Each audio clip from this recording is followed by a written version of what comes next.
Welcome to GOAT James Kingdom, where basketball lives forever. Here in GOAT James Kingdom, we attack the GOAT debate head on, where we challenge all Michael Jordan fans and all LeBron detractors to who is the GOAT of basketball. You can catch us every Sunday noon Eastern Time, right here on the GOAT James Kingdom channel, for the GOAT James Kingdom show with B. Lee and A. Johnny. Also, we go live Friday nights with the Friday Night Exposure with the Exposer, where you catch special shows and content as a GOAT James Kingdom follower and subscriber. Also, check out the GOAT James Kingdom membership, where you can get exclusive content.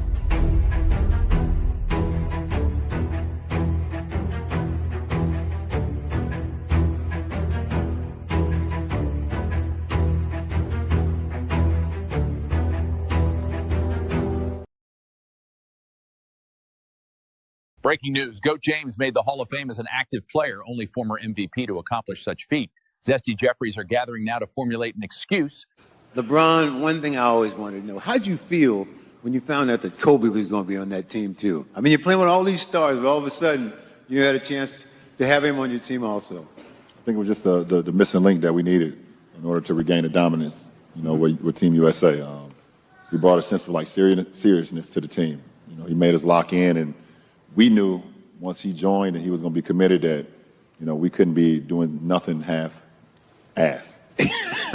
Kobe wasn't going for that, so it made myself, CP, D-Wade, Melo, we all locked in even more because we wanted to show him that we can get to that level as well. So, it was just an honor to be out there with him. I was 23 years old, and he being out on the floor with him.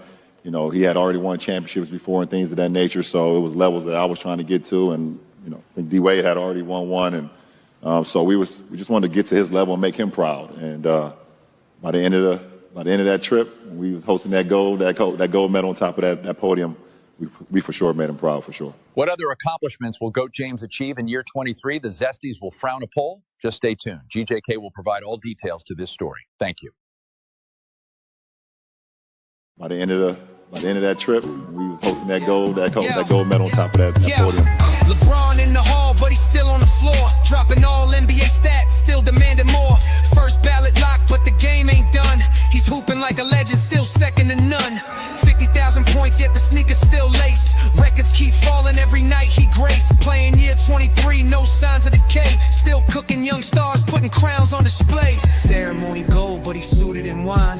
Cavs, Heat, Lakers, his legacy divine. Actual living Hall of Famer, rewriting the page. Prime never ended, just evolve with age. It's evolve with age. It's evolve with age.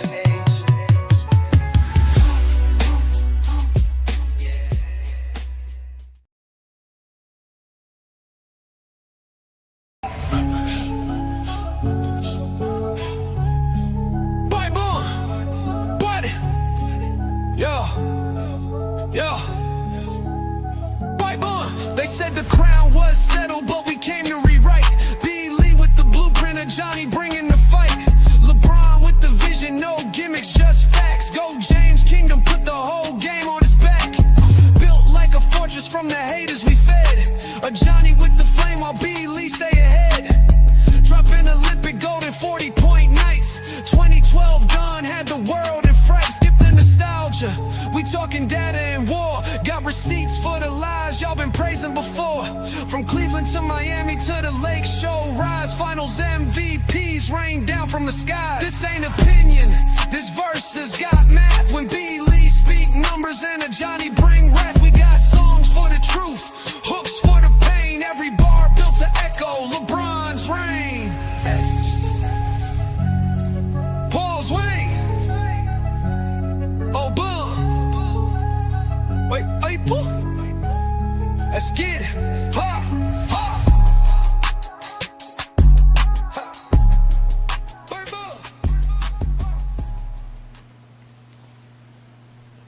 Peace and blessings, y'all. Welcome to the GOAT James Kingdom Show with B. Lee and A. Johnny. Y'all know we do this every Sunday afternoon right here on the GOAT James Kingdom channel. You know what to do. Hit that like button. Hit that subscribe button. Don't be afraid to become a member of the GOAT James Kingdom channel, as we are going to continue to grow and do big things like the GOAT of basketball is doing. We were supposed to have a whole other show today, but we've completely forgot about the enshrinement that happened last night and the GOAT of basketball being put in the Hall of Fame as an active player. So, ladies and gentlemen, we are here to have a great conversation about the GOAT of basketball, and obviously another great accomplishment that puts on to the GOAT status. LeBron James is a Hall of Famer going into year 23 of his NBA career. This is great. You know who I am, A. Johnny the Exposer. I got my partner B. Lee in the building. What's good, B?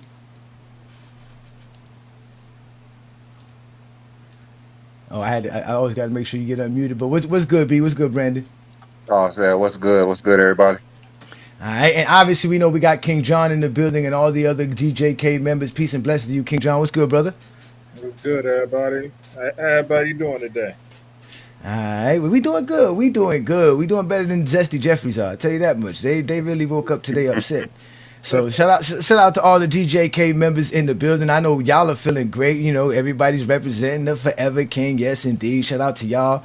We see all y'all in the comments, man. Peace and blessings, man. And again, y'all hit that like button, hit that subscribe button. We're also going live on our IG account to let it be known. Also, we're supposed to have a special guest that's going to show up today. So we're going to find out if the gentleman does show up, and we'll have a conversation with him. But again, like I said, y'all, peace and blessings. We're here to have some fun. We're going to discuss LeBron James making the Hall of Fame in the 2008 Olympic team. So let's just start off with you, Brandon, because, you know, LeBron's our boy, man. That's another great accomplishment. How did we forget about the enshrinement this week? Did you know it was this week? Well, I actually knew what was going on. I didn't think LeBron was going to actually be there. That's why I didn't pay too much attention to it. Even Dwight Howard was surprised when he showed up. He's like, "Oh, LeBron James is here." Yeah, so you know, it was good seeing Dwight get his respect. Don't understand why he's not a top 75 player, and Dave Lillard is. That's just bizarre. But we know how it is when you have certain people voting for things. Wow. Certain people voting for things like it's just bizarre. But anyways, with LeBron James, you know, we always say he had 4 Hall of Fame careers. You know, his first stint at Cleveland, you know, how he took that team, you know, to the finals and all the stuff he did in the playoffs, the youngest back-to-back MVP, all NBA first teams. What he did as a younger player was just incredible. Then he went to Miami, did another Hall of Fame career, the youngest back-to-back finals MVP, 2-time MVP there as well. 2 titles. You know, he should have been back-to-back defensive player of the year, but it's all good. Like I said, we all know what happens when we have certain people voting for awards. Then he went back to Cleveland again, another Hall of Fame career. Did all these crazy things with Cleveland. The 2016 finals was just remarkable what he did, leading every team in all players in all major statistical categories in the finals. And then, you know, the first player to average a triple-double in the finals, like there, 4 years, 4 finals, crazy. Then went to the Lakers, did some more things that players his age, late in their career, should not be doing. The youngest, not the youngest, but the only player after year 17 to be finals MVP, you know, led the league in assists and everything, and all the things he done there. Then we have to add this other Hall of Fame career. This is his 5th Hall of Fame career because his international stuff that he's done.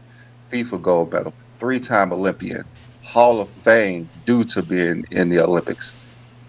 The most triple doubles in the Olympics, 2nd in assists in the Olympics. Like what he's done, and he got the most steals in the Olympics. Like what he's done in the international play gives him a 5th Hall of Fame career.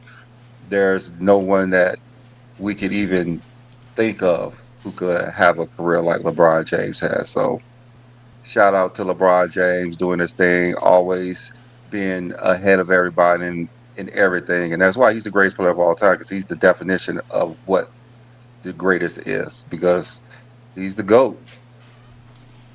Facts. Listen, that was a shocker last night. I was like, why is he there as well? I was like, dang, this man is here. Like, why is he at the? And I was like, oh, they're gonna make fun of him because they're gonna say he showed up for Dwight Howard and Carmelo, but not Dwyane Wade.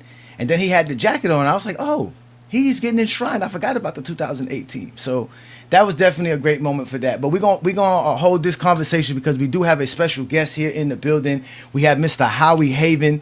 Mr. Just Say You Hate Basketball himself, ladies and gentlemen, has joined the GOAT James Kingdom platform on a Sunday afternoon. Thank you for joining us, sir. Yes, sir. Thank you for having me. Yeah, no, for doubt. Go ahead and plug in your channel, who you are, and what you represent. Go ahead, brother. What's going on, y'all? My name is Howie Haven. You know, I'm from New York, represent always. I live in Los Angeles now, though. So I moved to LA about 5 years ago, and been loving it here. But basketball has been my entire life for my entire life. So, I played in college, just D3. I'm not sitting here trying to tout that I'm this great baller, but I definitely hearing a lot of my comments is like, oh, this dude probably never played ball. Nah, I play ball, and I still play ball. I don't know. I'm just, I started my Just Say You Hate Basketball page. Really, my first post was when Kevin Garnett was talking to Stephen A. Smith about the Julius Randle situation in New York, and I was pissed that we was about to trade Julius Randle. So that kind of started my, like, if we about to trade a 25 and 10 guy, just say you hate basketball. Like, and then it kind of just like took off from there. So year and a half later, here we are. Oh, no doubt. That's kind of funny, man. My wife's a Knicks fan as well, and you Knicks fans are definitely you guys are definitely a special breed of NBA fans. So shout out to you. Thank you for joining us as well. Thank you. So yeah, you definitely made a name for yourself, and invited for a debate, obviously for the GOAT debate. And this is what we do here in GOAT James Kingdom. Just to let you know, I'm A. Johnny, the Exposer. This is my partner, B. Lee. And we are here. We are the founders of GOAT James Kingdom. And we do this every Sunday. And we actually open up this actual Sunday afternoon for GOAT debates. In fact, we want to let everybody know, for those who's waiting for kickoff and all that other stuff, we'll let you know about 12:50 Eastern time before kickoff, 10 minutes, that you can go get your fantasy team correct so you don't blame us for what happens. I said still the Giants too. We still need to know. Yeah. It's still football season.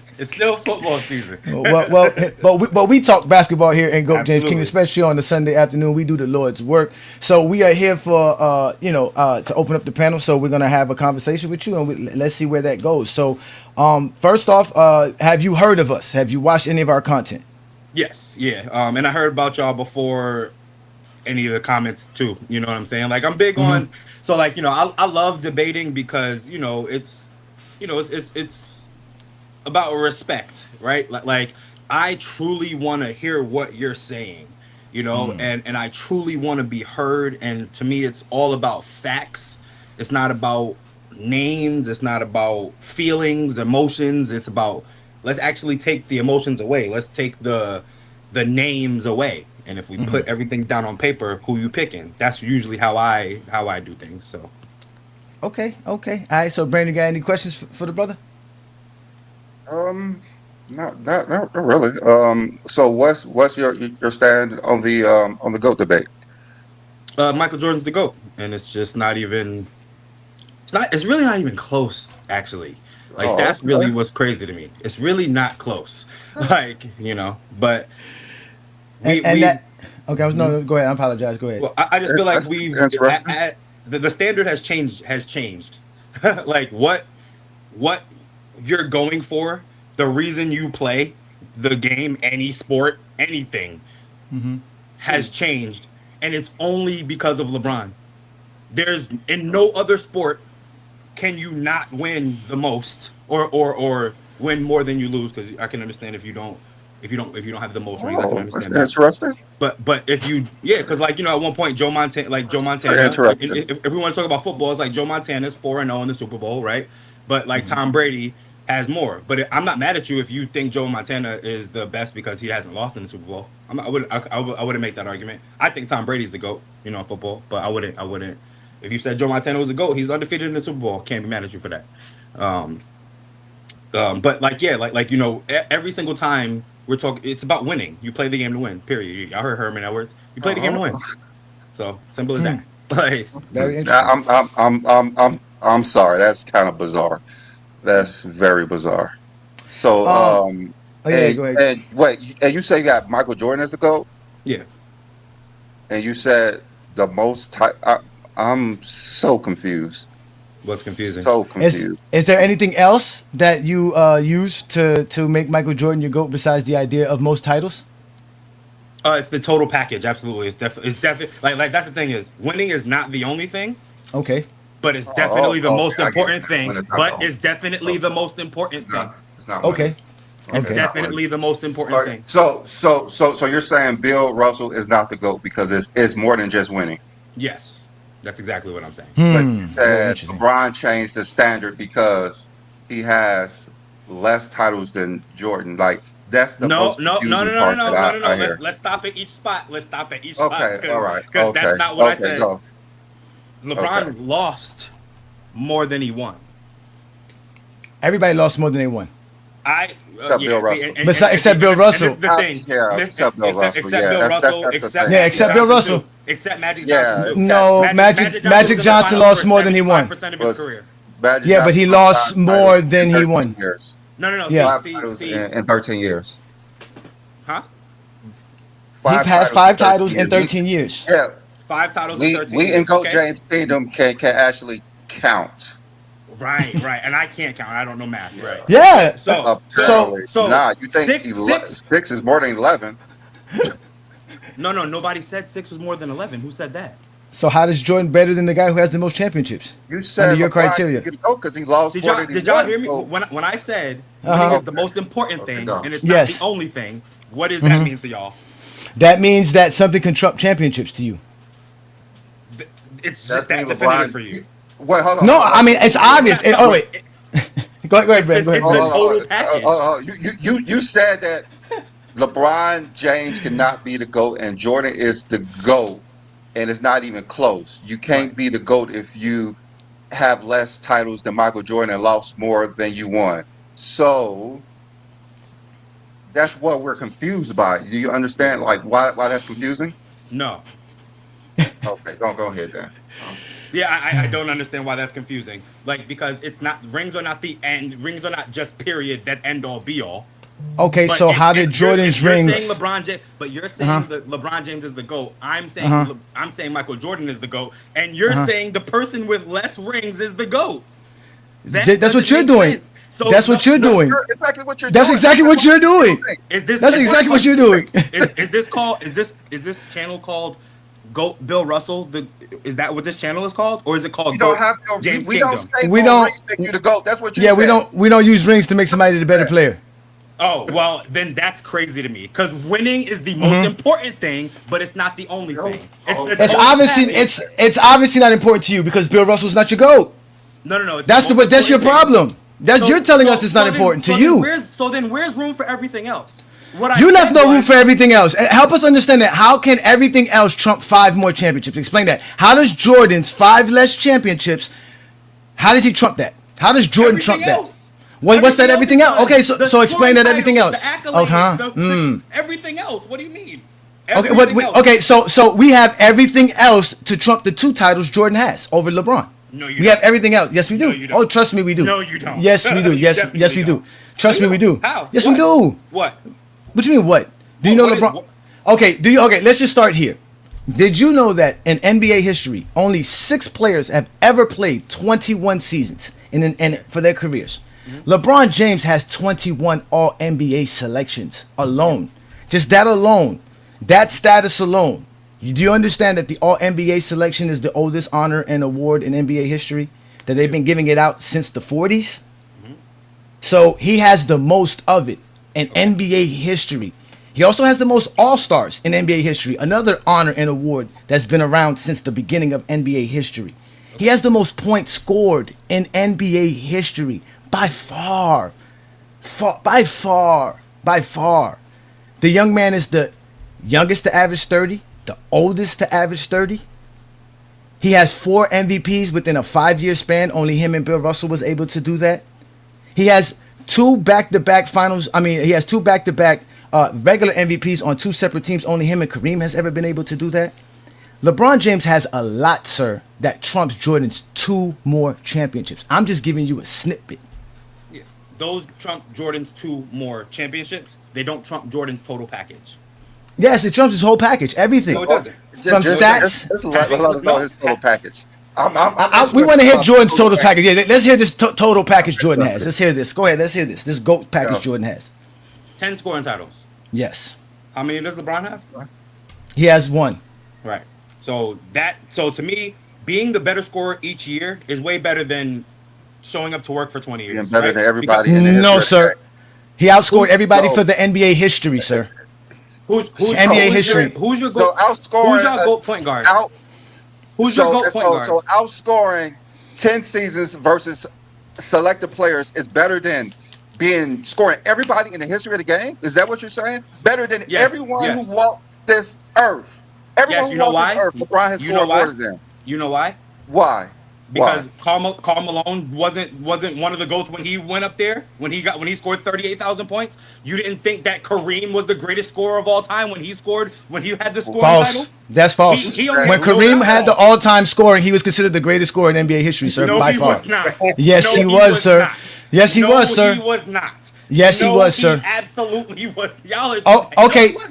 So before No, wait. So before Jordan got his 10th scoring titles as a record, who had the records in scoring titles?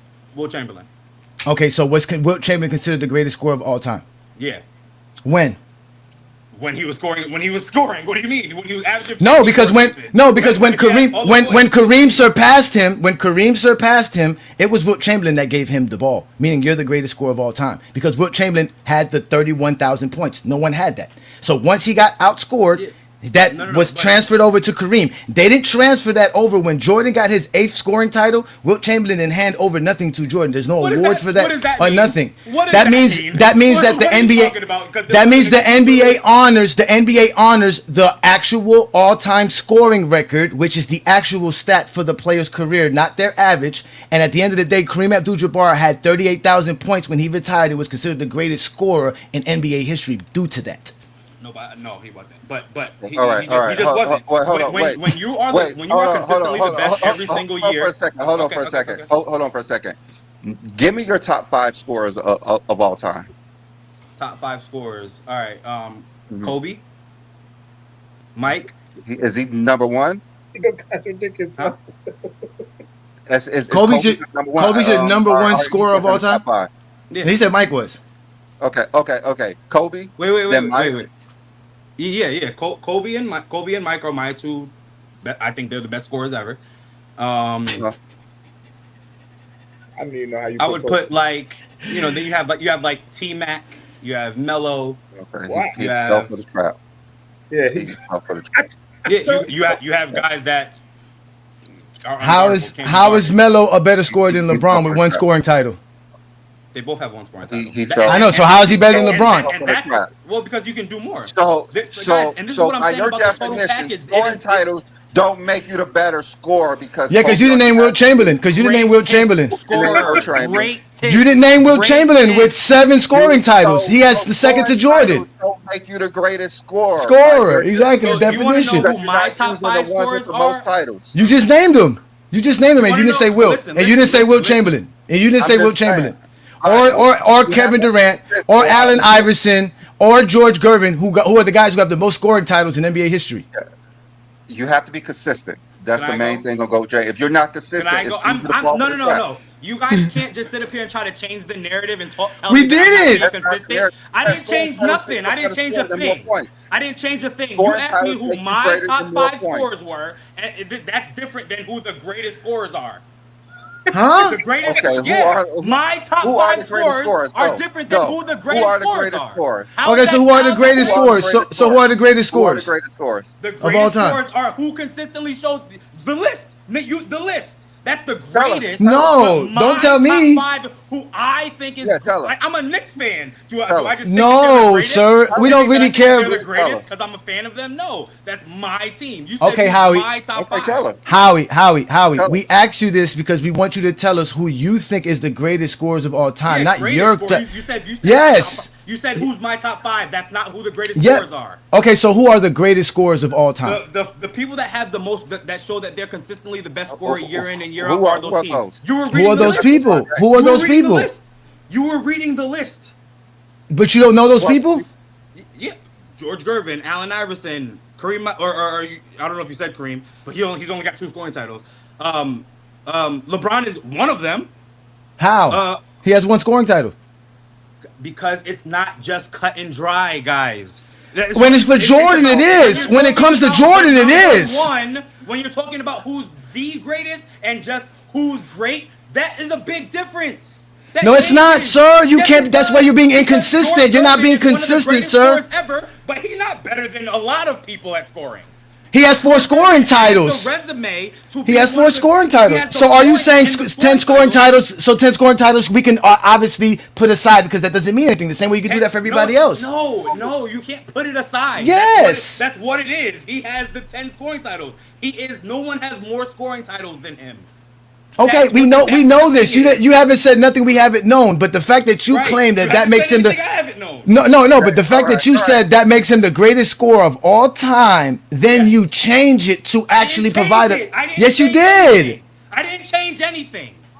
I answered your question. You said changed it. Who's my top 5 scorers? You changed the it. question. No, we didn't. Okay, all right. This Okay, is crazy. let's This is forget really it. crazy. Let's forget it. What makes Jordan the greatest scorer of all time now? Go ahead, since you understand that it's more than just scoring titles. What else more? What makes Jordan the greatest scorer of all time is because no one was a better scorer than him at the time. 10 scoring titles says that I am the best scorer in 10 scoring titles in 15 years, right? So nobody has been better than me since I've been playing. Every single year, in these 15 years, no one has more points than me. Okay. That's not true because Carmelo in that same span scored more. It's cool. It's cool. You did not know that. Scoring titles. You did not know that. That's fine. Okay. So you're saying from 1984 from 1984 to 2003, no one had more scoring titles than Jordan. That's what makes him the greatest scorer of all time. Is there anything else?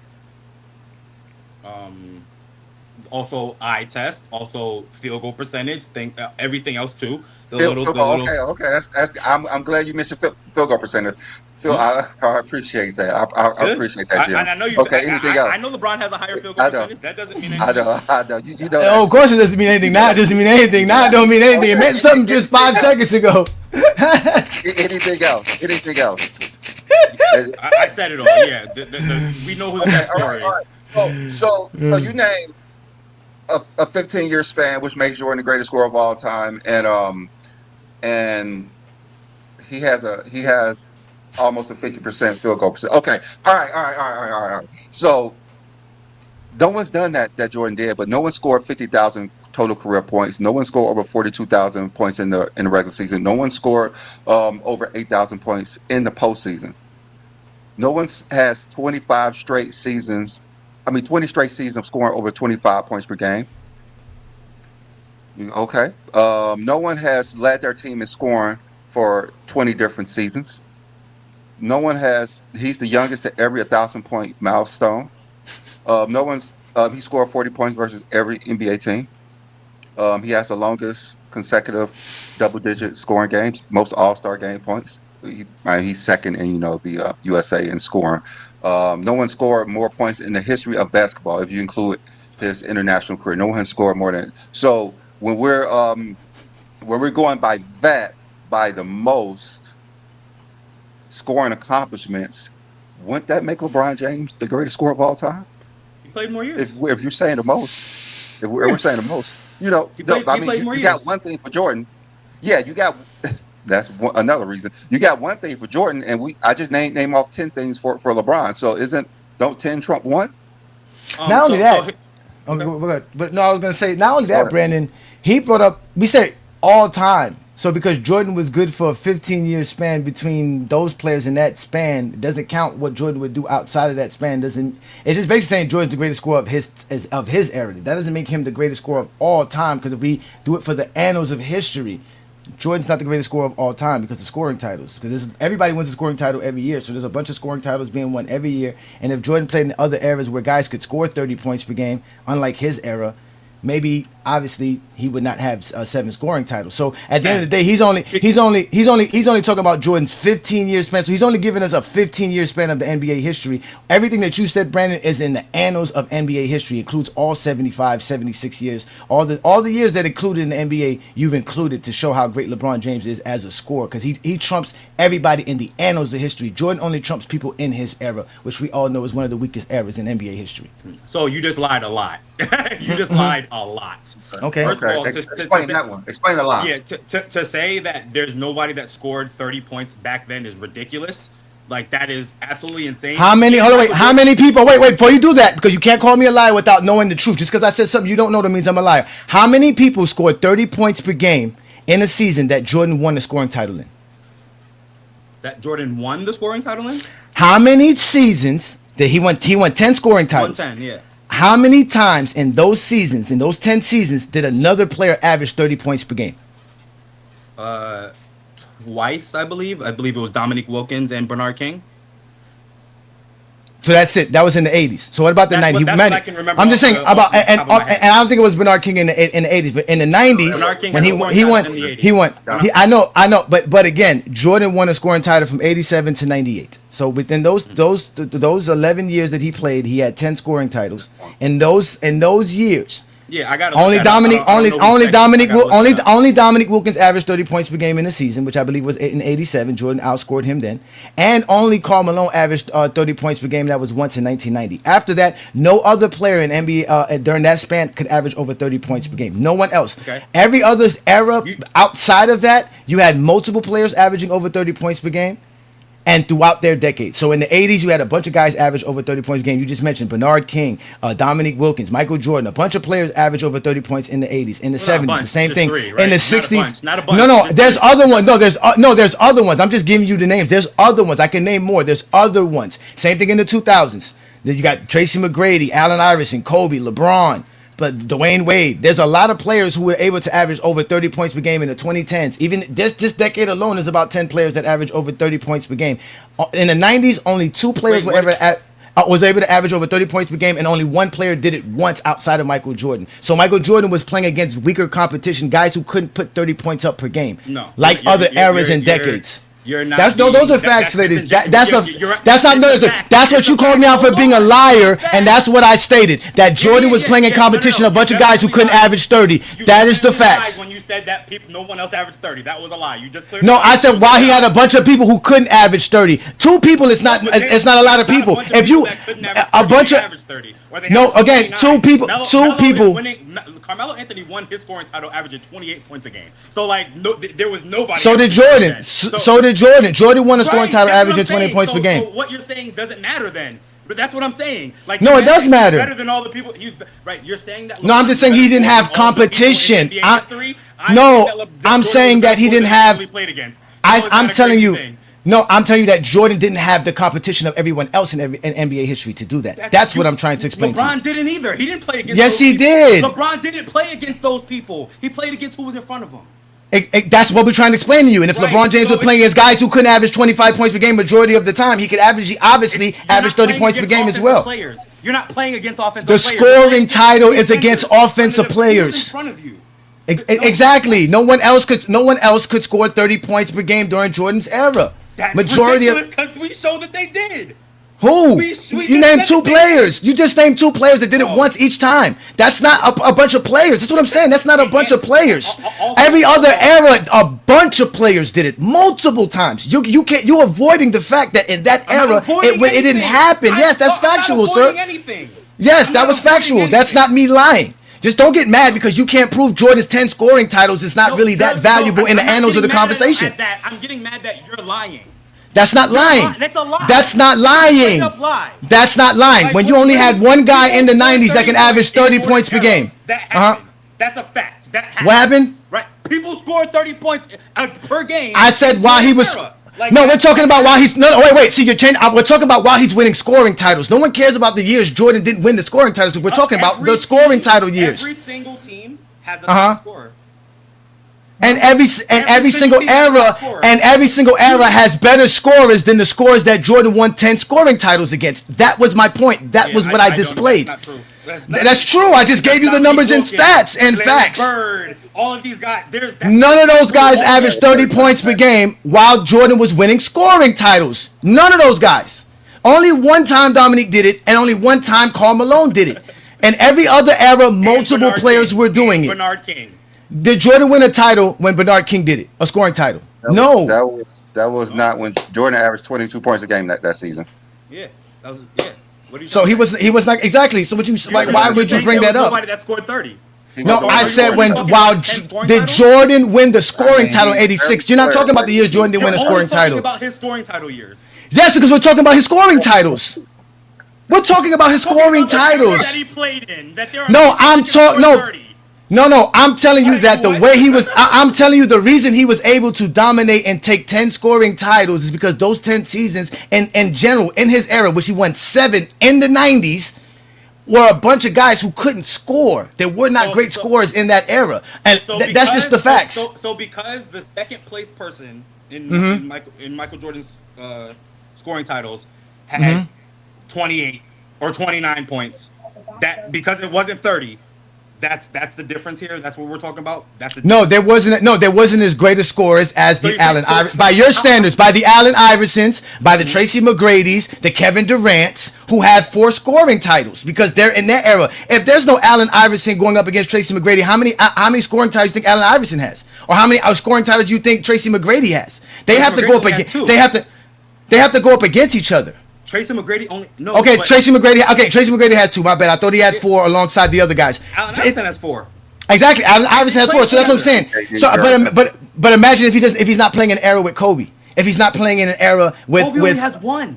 But again, they all won it in the same era. They're all playing in the same era, sir. They're all playing and winning it around the same era. Why don't you think Bernard King is in the same era as Michael Jordan? Because Jordan only won 3 scoring titles in that era, and 3 scoring titles don't make Michael Jordan your GOAT. And that time, Bernard King wasn't when Jordan was winning scoring titles, because we're talking about the years people won scoring titles. You're not using Bernard King as Jordan's competition. Who uses Bernard King as Jordan's competition? You're not using just the scoring title years, because then you're bringing up other people in. You're bringing up. Kobe. No, sir. Hold on, wait. You're bringing up Kobe and all these. Simple as that. So you're saying is more than just scoring titles. That's all you're saying. Yeah, I'm saying it's it is more than the just scoring total titles. package. Okay. It is not just like. We gave you a total package. You ignored it. We gave you LeBron James total package. You ignored all of it. No. I didn't ignore any of it. Yes, all of it is greater. For you to think it's not greater than the 10 scoring titles, that's the whole point. The total package of LeBron scoring is better than the 10 scoring titles. You don't want to accept that. When you tell me that LeBron is the first to 1,000, first to 2,000, first to 3,000, right? That's cool. That counts as an accolade to you guys? There's no accolade for scoring titles, sir. You get a trophy. Scoring title's not an accolade either. No. Whoa, you do not. You do not. Whoa. You do not. You literally get a trophy for the scoring title. What do you? No, you don't, sir. No, you do not, sir. You do not get a trophy, sir. You do not get a trophy for the scoring title, sir. You do not. You do not get one, sir. No, it does not exist. In fact, if you go look up Jordan's bio on NBA.com, they don't even mention his 10 scoring titles and his honors and awards and accolades. They don't even mention it. Well, all right, okay. Well, if we can't agree on that, then I don't know. How you gonna? Okay, can you agree? Do you accept this is fact that if you went to Michael Jordan's bio on NBA.com and checked up the awards and accolades that exist on his career, and they don't have 10 scoring titles there, would you accept that as not an accolade and honor? No.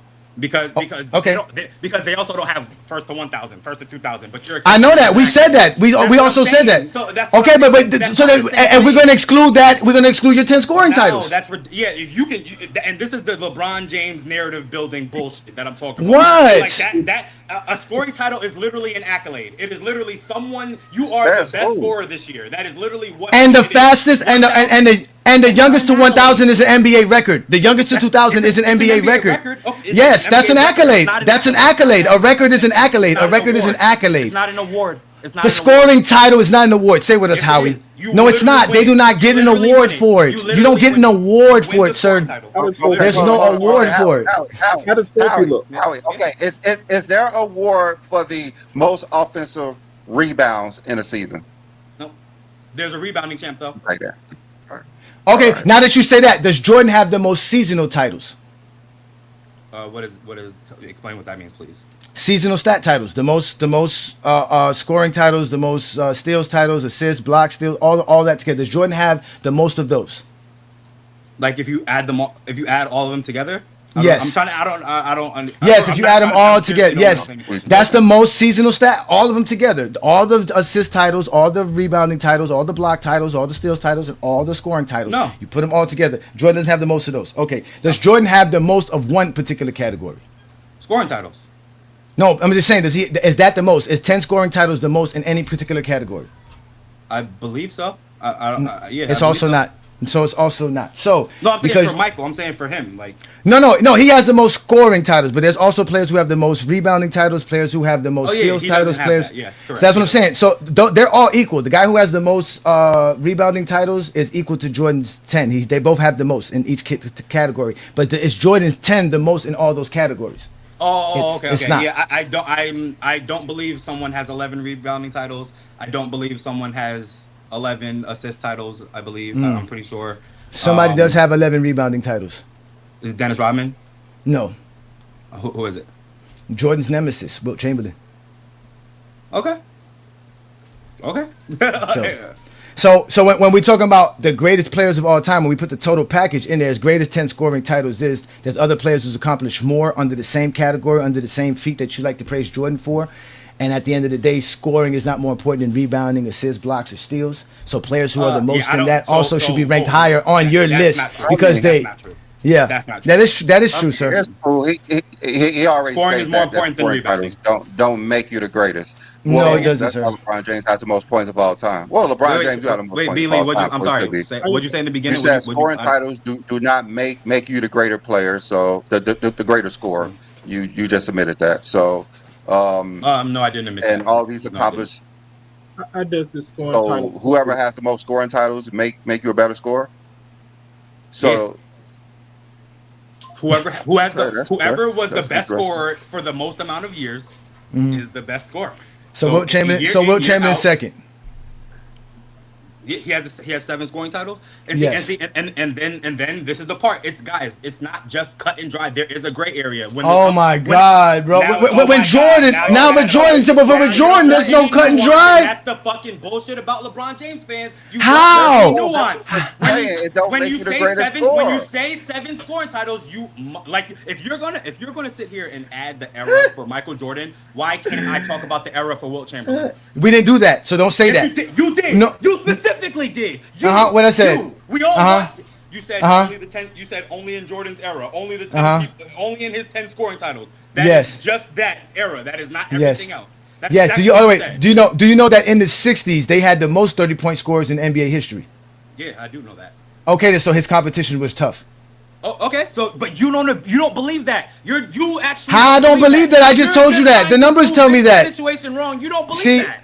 Howie, This is not Howie. GOAT Wilt Chamberlain. This is GOAT James, right? Okay, So yes, and you by don't GOAT think James, that. and by GOAT James standards, GOAT James we go off of stats, accolades, and achievements. That's how LeBron's the GOAT. Accolades and achievements. Yes, by stats, accolades, and achievements. Okay, so stats is your totals, your career totals, and your career averages. Okay, your accolades are all NBA awards and honors. Okay, and all the other stuff that goes along being a part of being a great basketball player, right? And then you also get your achievements, which are your milestones and records. Those are the things that we go by. So when we hear you say, when we hear you say, basically just exclude what I said about Jordan's competition. Hold on, wait, no, hold on, wait, no. I'm just saying for the sake of this conversation, so we can get an understanding here. When you state Jordan's 10 scoring titles, there is no contextualizing in that sentence. There's no need to add any complex anything to it. For you, Jordan has the most 10 scoring titles. That makes him the greatest scorer of all time. Now, by that standard, then, that means the second guy should automatically be the second greatest scorer of all time because you didn't add no context, no extra, no nuances to Michael Jordan. As soon as you went to Wilt Chamberlain being your second greatest scorer of all time because your standard is predicated on scoring titles, you now have nuances and contextualization for Wilt Chamberlain, 7 scoring titles, which doubles basically the next guy underneath him. Oh, yes. And the nuances of Jordan is every single is the field goal percentage, who he was playing against. I totally disagree with the fact that the 90s were one of the weakest eras. I totally disagree with that. We excluded that. We excluded that. We're not talking about the 90s being weak or the 60s being weak. And Wilt Chamberlain's field goal percentage is better than Jordan's, and relative to career, and relative to their era, his is super efficient compared to anybody. It doesn't matter. His era, he was still super efficient. He's still super efficient, sir. It does matter because he's still super efficient, sir. It definitely matters. He's dunking every time against people that so was Jordan. Michael Air Jordan didn't come from shooting jump shots, sir. It came from dunking on people. Right.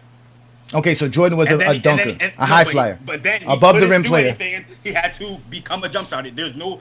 And he shot under 50, and he shot under 50% every time he had to become a jump shot shooter. Better than him in the mid range. No one. False. On Earth. That's false. On Earth. That's false, sir. That's false. By the numbers, that's false. What numbers state that? What numbers state Michael Jordan's the greatest mid range shooter of all time? What numbers? Kevin Durant says Michael Jordan is the best mid range. Kevin Durant is the number. Said what numbers? Well, Kevin Durant is the number. I know Kevin Durant has a high. No, I'm asking you what numbers state that. You didn't use that because when Kevin Garnett said LeBron James is the greatest scorer of all time, you're not going to use that to say he's the greatest scorer of all time. So you can't use Kevin Garnett for Michael Jordan. So I ask you again, what numbers state that? Kevin Durant.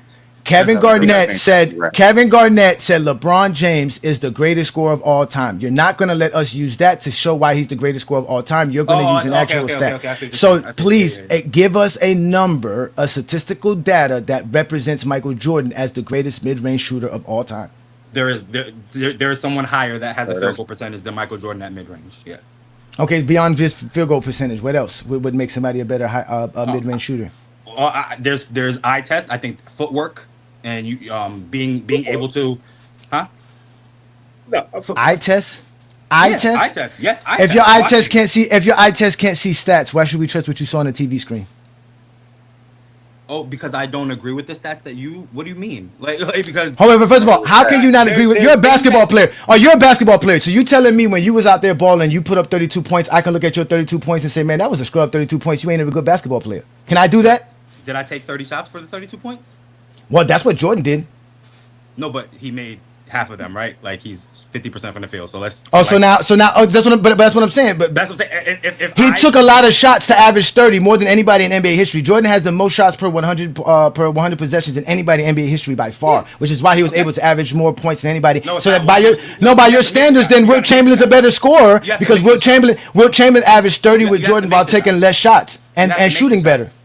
So Wilt Chamberlain, that's what I'm saying. You have to actually make the shots. I understand all that, but what you're saying is the stats don't matter. But now you're telling me to look at Jordan's stats. This is like I didn't say the stats don't matter. I never said that, right? Like that's not a thing that I ever said. So why can't you see the stats when we tell you the stats? Because why do you don't tell the whole story? What story's trying to be told? Tell the whole story. What story's trying to be told? What story's trying to be told? The stats tell you the truth. Right. So, your 32 points is 32 points. What story did I need to tell after that? How'd you get them? Did you win? So the only 32 points matter if you win. That's what I'm saying. 32 points only matter if you win. They matter more for sure. Do you want 30 points in a win or 30 points in a loss? Like that doesn't make sense. I would want 0 points in a win instead of 30 points in a loss. So that's what I'm saying. I don't think my individual stats affects winning like that. The point is to win. Oh yeah, we always do that. We always told you that. Of course, we always told you that the point is to win. So it's the point, right? So if I had 0 points and we won, I'd be happy. If I had 30 points and a loss, I'd be like, damn, we lost. So again, how is Bill Russell not your GOAT then? Why does Jordan 10 scoring titles trump him? Because he won more championships. Again, you said you rather win a championship. All right, let me ask you a question. Would you rather win 6 championships averaging 30 or 11 championships averaging 15? Who am I in this situation? Again, you am are I the player. You are the guy. Again, you are one guy who's averaging 30 and won 6 championships doing that. You are the other guy averaging 15 and won 11 titles. Which is the guy you want to be? In the better era? What's the better era, sir? The better. How is the 90s the better era? We get better because what do you mean? There was 9 teams when Bill Russell played. More good basketball players come out. Like, what are you talking about? So are you saying that Bill Russell's 11 championships are diminished due to the level of competition he played? I'm saying and this may be disrespectful, as time goes on, yes. Like Okay. I start to Let look him at talk, 'cause I you gonna start put to yourself in look the at hole. this at Bill Russell like, damn, these who are you playing against? You're playing against 9 teams. Sorry, hold on. You're playing. Oh. Am I back? No, you good. Yeah, you good. Good. Yeah, you good. Hello? You good. Yeah, you good. You good. Yeah, Can you good. hear us? We can hear you. I don't know if he can Can hear y'all us hear now me? because he got a phone call. Yeah, we can hear you. He got a Can phone y'all call. hear me? Yeah, we can hear you. We can hear you. We can hear you. Oh, You I can't good? hear y'all. I just got a phone call, so that. Yeah. No, he got to wait till the phone call ends. He has to wait till the phone. You have to wait. I don't. Yeah, you have to wait till it goes into voicemail. It's because the phone I the can't phone hear is still nothing ringing. you're saying. Yeah, no, that's what it is. Oh, He's. I just want to know how the scoring trophy, how the trophy look. I never seen it. You know, There's this fake ones all over the internet. created trophy for Hold Carmelo. on. I'll just rejoin. That's what Let they me going back in off a of. second. I can't hear nothing y'all saying. okay. Yeah. Okay. Oh, Lord have mercy. He's so stuck on these scoring titles. I wish we would just move on. Like he don't agree with it. He doesn't think. No, are we about to move on right now? Because he's about to let us prove why Jordan's 6 titles don't mean more than LeBron's 4. He's just about to prove it to us right now. That's all. It's somebody in the chat. Can you send me the Okay. Can y'all hear me? Yeah, we can hear you. Okay. All right, so My you were bad, I got saying a Bill. phone call.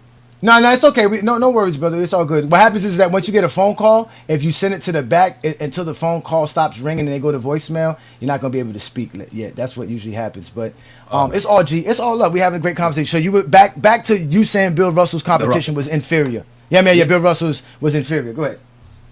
Yeah, like as time goes on, those rings become less. I mean, we're not still talking about George Mikan's rings. Like, you know what I'm saying? Like as time goes on, those rings get diminished. So yeah, I expect in 2025, in 2050, we about to look at Jordan's rings like. Well, we look at Jordan rings like that now. We don't need to go to 2050. Yeah. We don't need to go to Well, 2050. I mean, Bill Russell played 30 years before Jordan, and it's 30 years after Jordan now. It's the same thing. When Bill Russell won his 11th championship, that was in 1969. Jordan won his 6th championship in 1998. That's a 30-year difference. So there's really no difference right there. We could easily say the 90s. We could easily say the 90s was weak competition. The 90s was weak competition due to the expansion era and the dilution of talent in the NBA, and the fact that the NBA stalled teams from making players move around and things of that nature. So we can say that era was weak. So those 6 championships are not as valuable as the 4 LeBron won in a tougher era versus better players, better competition pool. Do you think that it's? I think that how many teams were there when with the expansion with Jordan and remember Miami and Orlando came in? How many teams were there then? It went from 23 teams to 29 teams by the end of 96. 29 teams. Yes. There's levels to it, man. like Bill Russell was playing against 9 teams. Again, and Jordan was playing against dudes that shouldn't even been in the league. Dudes that shouldn't have been starters on. A perfect example. Guys like Muggsy Bogues should have never been a starter. He only became a starter because the league expanded. He was a bona fide bench player, but because the league expanded, he was able to get a starting role. Same thing for Craig Anthony. Craig Anthony spent years on the bench with the Knicks. Into the league as a Muggsy Bogues didn't come into the league as a bench player. I have a question for you. If the 90s were 8 teams, do you think the competition would be tougher? If it was only 8 teams. Yeah, because it's a more like so here's the thing, and this is the gray area when it comes to 20. I mean, you can laugh all you want, but it's not cut and dry. It's only cut and dry for you. There's always a caveat. It's always a caveat with you, brother. It's always a caveat, brother. Always. It's no.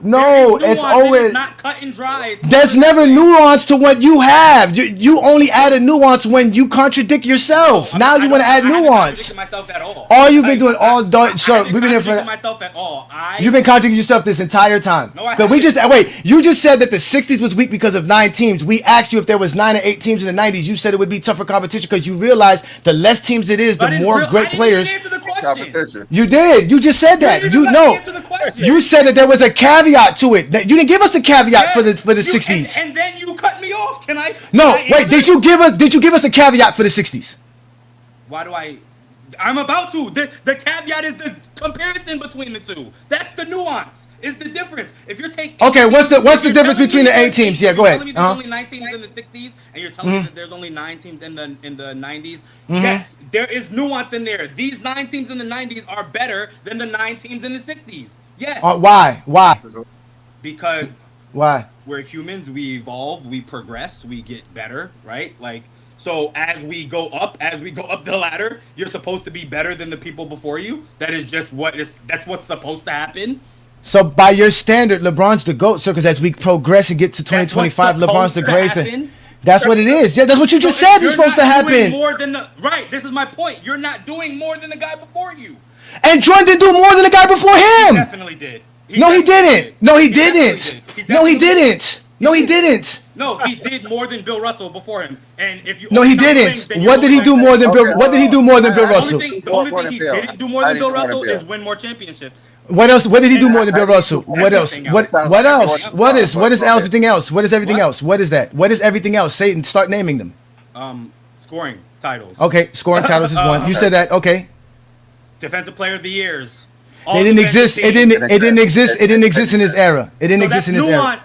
Isn't that nuance? No, you can't add that. You can't add that. Bill Russell didn't have an opportunity to win something. That's not like because he couldn't win it. No, that's fine. That's fine. Are you going to fault Jordan for not being? Are you going to fault? No, keep it. Defensive Player of the Year. Go. Keep it. It counts. What else? What do you mean? Everything. Okay, you said Defensive Player of the Year, 10 scoring titles, and the all defensive team. He doesn't have more MVPs. Huh? He doesn't have more MVPs than Bill Russell. That's okay. Teach me. Both of them have 5. Both of them have 5. Okay, I thought Bill Russell had 4. That's my mistake. Okay, that's fine. 4 and 5 years. Okay, yeah. That's enough. For three in a row. So that's it. So just because he has more scoring titles, more defensive player of the year, and all defensive teams. Those 3 things. That's it. Yeah, and he's a better basketball player with less titles. With less titles. The point is okay. At the point is to win. The point is to win. Jordan lost. Okay. So then why don't you think Bill Russell is the GOAT then? Because we don't use your criteria. So this is your criteria. No, we don't go by that. So okay, Howie. So by that you go by the total package. Do you understand? We go by stats, accolades, and achievements. Better Jordan.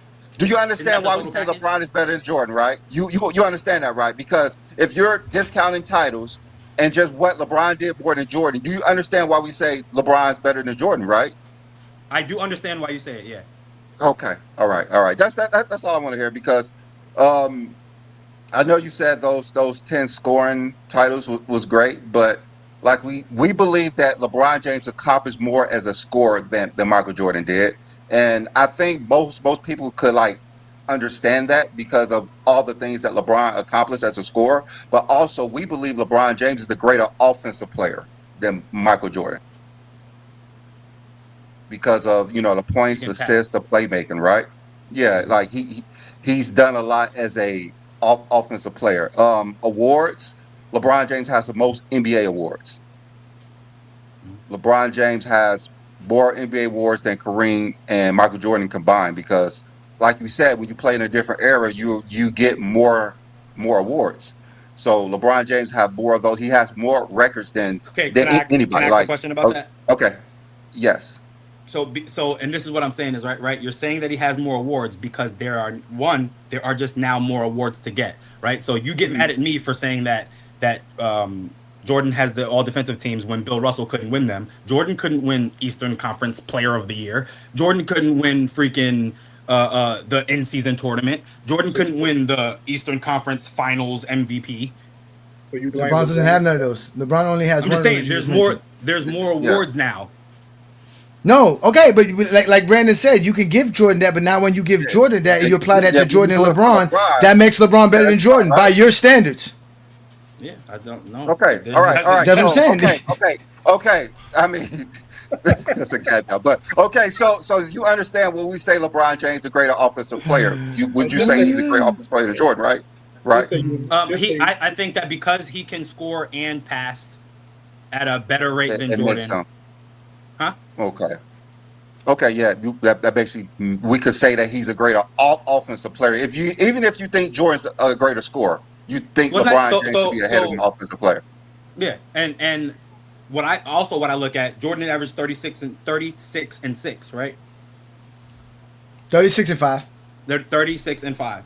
Mm-hmm. LeBron averaged 27, 7, and 7. So like LeBron is the greater offensive player. He only averaged 2 assists more than Jordan. Like he's the better playmaker. Like and Jordan's the ball hog. Jordan takes all the shots, right? Jordan's the one that just can't pass the ball, takes all the shots, and he averages 5 assists a game. and LeBron has 6,000 more assists than LeBron. That's why the points per game and averages are disingenuous conversations, because you guys never include the amount of games played in the averages. So yeah, LeBron has. This is why. Hold on. This is why. Because this is why LeBron has 7.5 assists per game for 1,500 games. Jordan averages 5 assists per game for only 1,000 games. So you're not including the 500 plus games, which is too much more. That's why LeBron James legitimately has 6,000 more assists than Jordan. That's the true number. Do you think LeBron James' assists went down with more years or up? It stayed the same. He's always averaged 7 to 8 the whole career. So exactly. That's the point. But that's why you got to include the games played, because the more games he plays, the more impressive the 7 is compared to the 5. You can't come up with an average without including all of the games. So that's what I'm trying to tell you. So it's already ingrained in there. No, that's what I'm saying. So that's what I'm saying. When you disingenuously try to make it seem like it's only 2 more assists in reality, it is disingenuous. Yes, because you're not including the 500 extra games. No, yes, I am. Yes. No, you're not. I can't get to 7 assists without including the 500 extra games. I can't even do that. So that's what I'm trying to explain to you. So that what makes the 7 assists even more impressive. So by just saying it's only 2 more doesn't mean that, because in reality it's 6,000 more assists. Can you asked me if I could read stats, right? So when I read the stats and it says 7 and it says 5, I read the stats.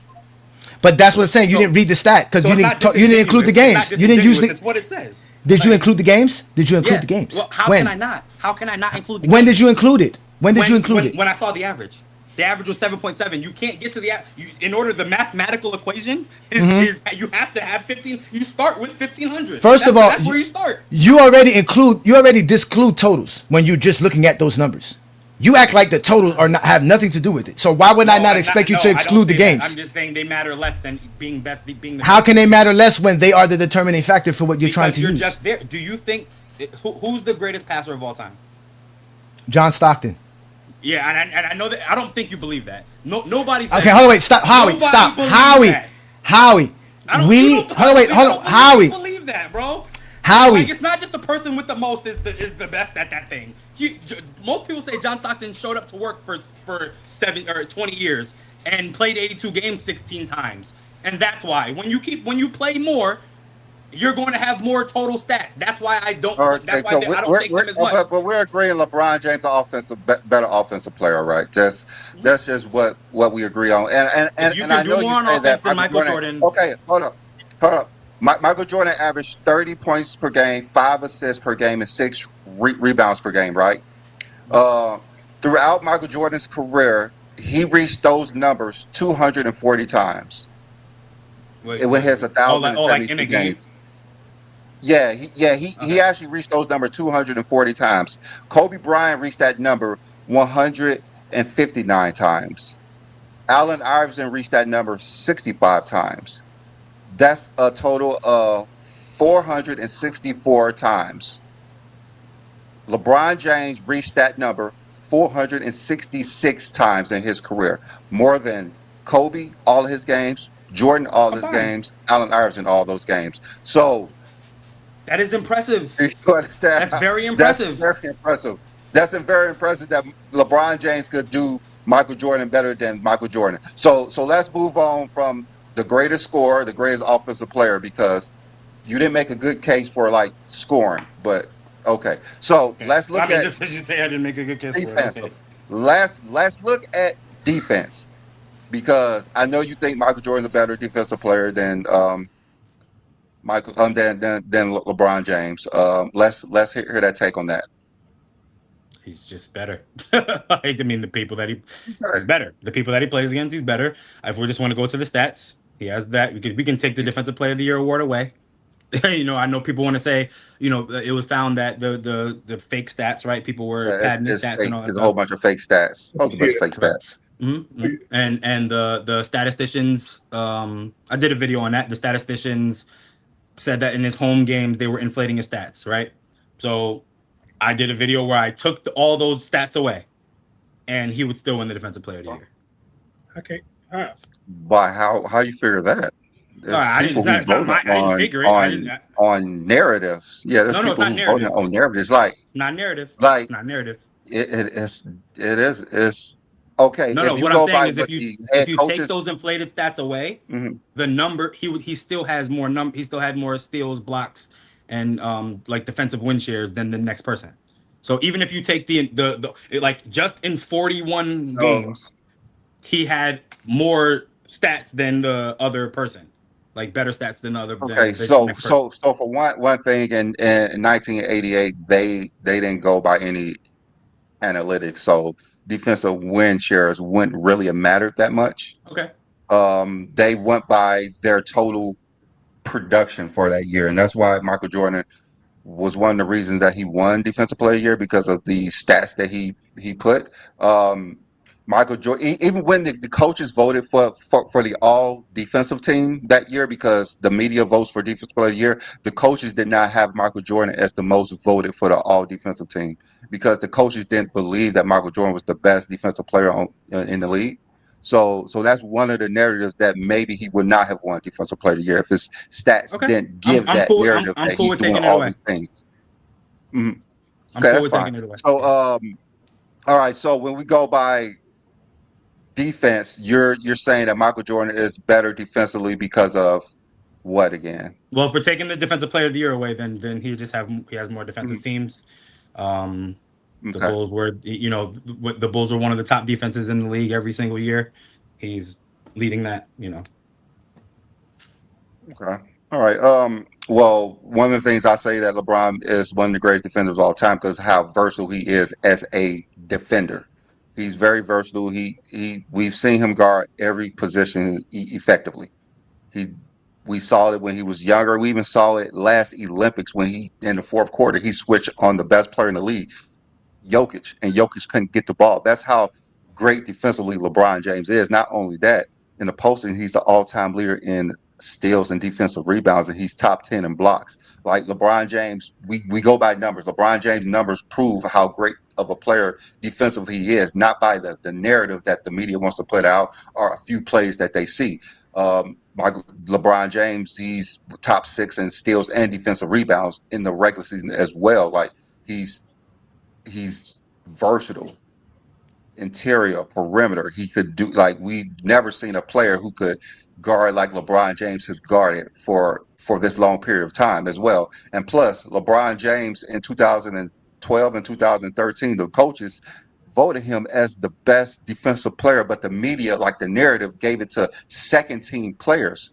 So LeBron James defensively is so great, but they always want to keep this narrative about defensive player years because of what the media votes. But if we go to stats and we go to what LeBron James has done in his career, it's kind of hard to say that there's better players than LeBron James defensively. And we could actually go by the numbers. So when we're going by facts, what else facts that you have with Michael Jordan besides, you said you're not going to go by defensive player of the year, but you're going to go by what? All defensive first teams. And I mean, it's like so also I'm also on the side of LeBron should have won that defensive player of the year award. That's insane that he doesn't have one, right? Especially with Marc Gasol winning it. That's insane. But like, I don't understand why the media counts for LeBron, but it don't count for Jordan, right? We want to discredit what the media said for Jordan, but we want to take what they said for LeBron. Like, I don't understand. What media? How are we doing that? How are we doing that? Well, you said that they're the voters. You coaches. just think that they're voting for the coaches. He said the coach voting. Coaches vote for all defensive selections. It got and the defensive player of the year is voted by the media. So again, the coaches voted LeBron James as the best defender in the league. Like I said, I think LeBron should have won. He should won. No, I know that, but we're saying is by the coaches' standards and by their voting standards, he was considered the best player of the year back-to-back seasons. So that's all we're saying. We're not saying that, and that's another reason why LeBron James actually doesn't have more all-defensive selections, because after the media botched back-to-back defensive players of the year due to LeBron James, they had to take a win back-to-back.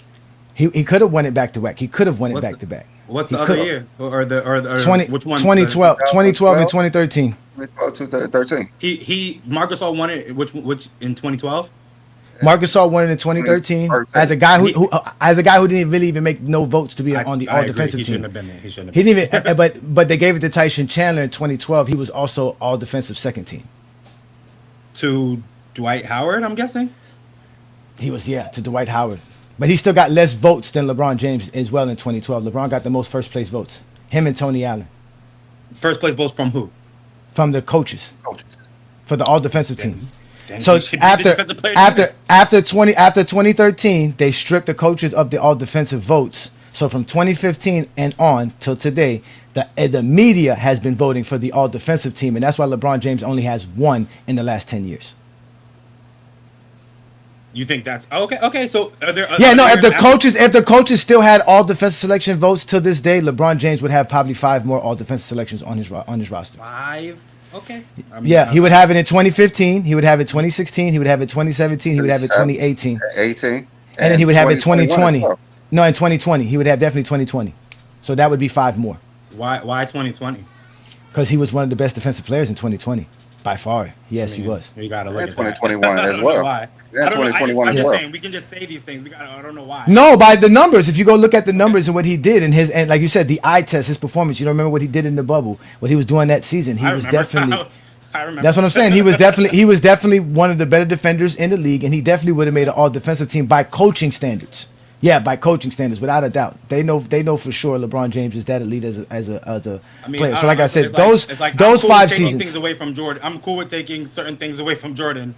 You know what I'm saying? But like, I understand that LeBron was like that, but he doesn't have the things. He doesn't have those 5 things. He right? doesn't have what thing? He has the record. So no, well, I'm just saying the no next one has 5. led- I'm just specifically talking about those defensive Okay. teams. That's all I'm Okay. saying. Defensive team. Okay. Defensive teams. Like he doesn't have those yet. Like also LeBron. No one has led his team in more defensive rebounds in the season than LeBron, and more steals in the season than LeBron. Like LeBron James has those things as well. Like LeBron James has a lot of records as a defensive player. You said no one's led.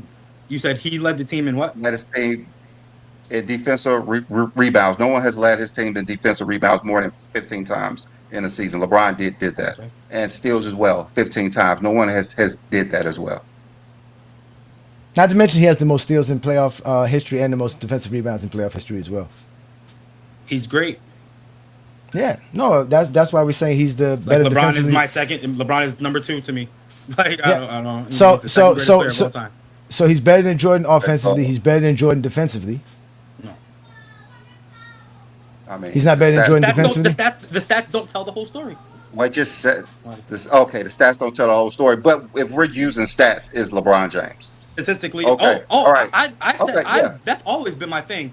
Statistically, no one's better than LeBron. I mean, I don't know what else we could go by, but Well, because all right, it's totals. It's totals. um, If you play the yeah. most, it's just like Kareem had the most of everything when he That's was. false. When, That's false because LeBron James has all these things without being the most players who play the most. He still hasn't played the most games in NBA history.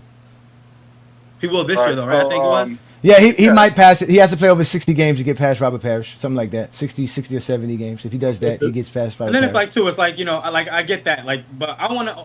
He's definitely the longest tenured great player. I'm not trying to hate on Robert Parrish or Kevin Willis or these guys, but like I personally don't care that Kevin Willis played this many games. You know what I'm saying? Like I care that Kareem Abdul-Jabbar played that many games. So like I don't know. That doesn't matter or like a anything. high LeBron is level too, LeBron is yeah. easily the longest. Like he stayed good for longer than anybody else. What about Vince Carter? Okay. Also, is there any debate about who's the most versatile player than LeBron and Jordan? Is there any debate about that? I don't think so. I think LeBron is more versatile. Okay. So All right. So okay, we're making it down the list. What about winning? I mean, come on. Is it even a like argument to you winning?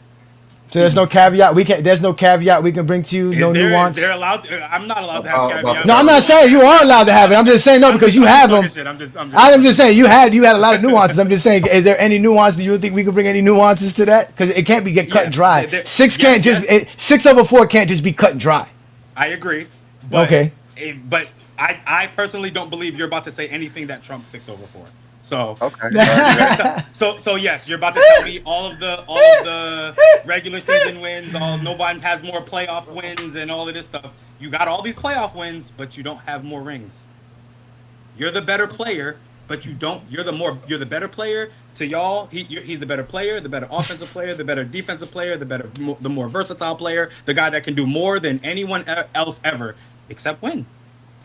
That's the same thing we keep telling you about Bill Russell. Like you just keep like everything that you just said. Nothing. So that means nothing Jordan did trumped 5 more championships, sir. Nothing.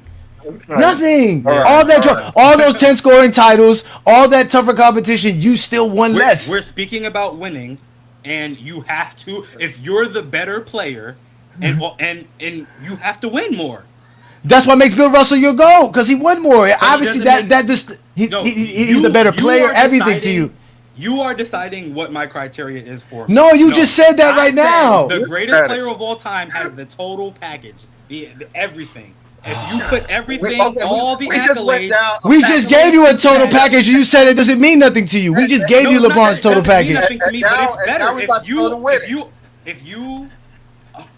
Okay. Yes, the total package of LeBron James.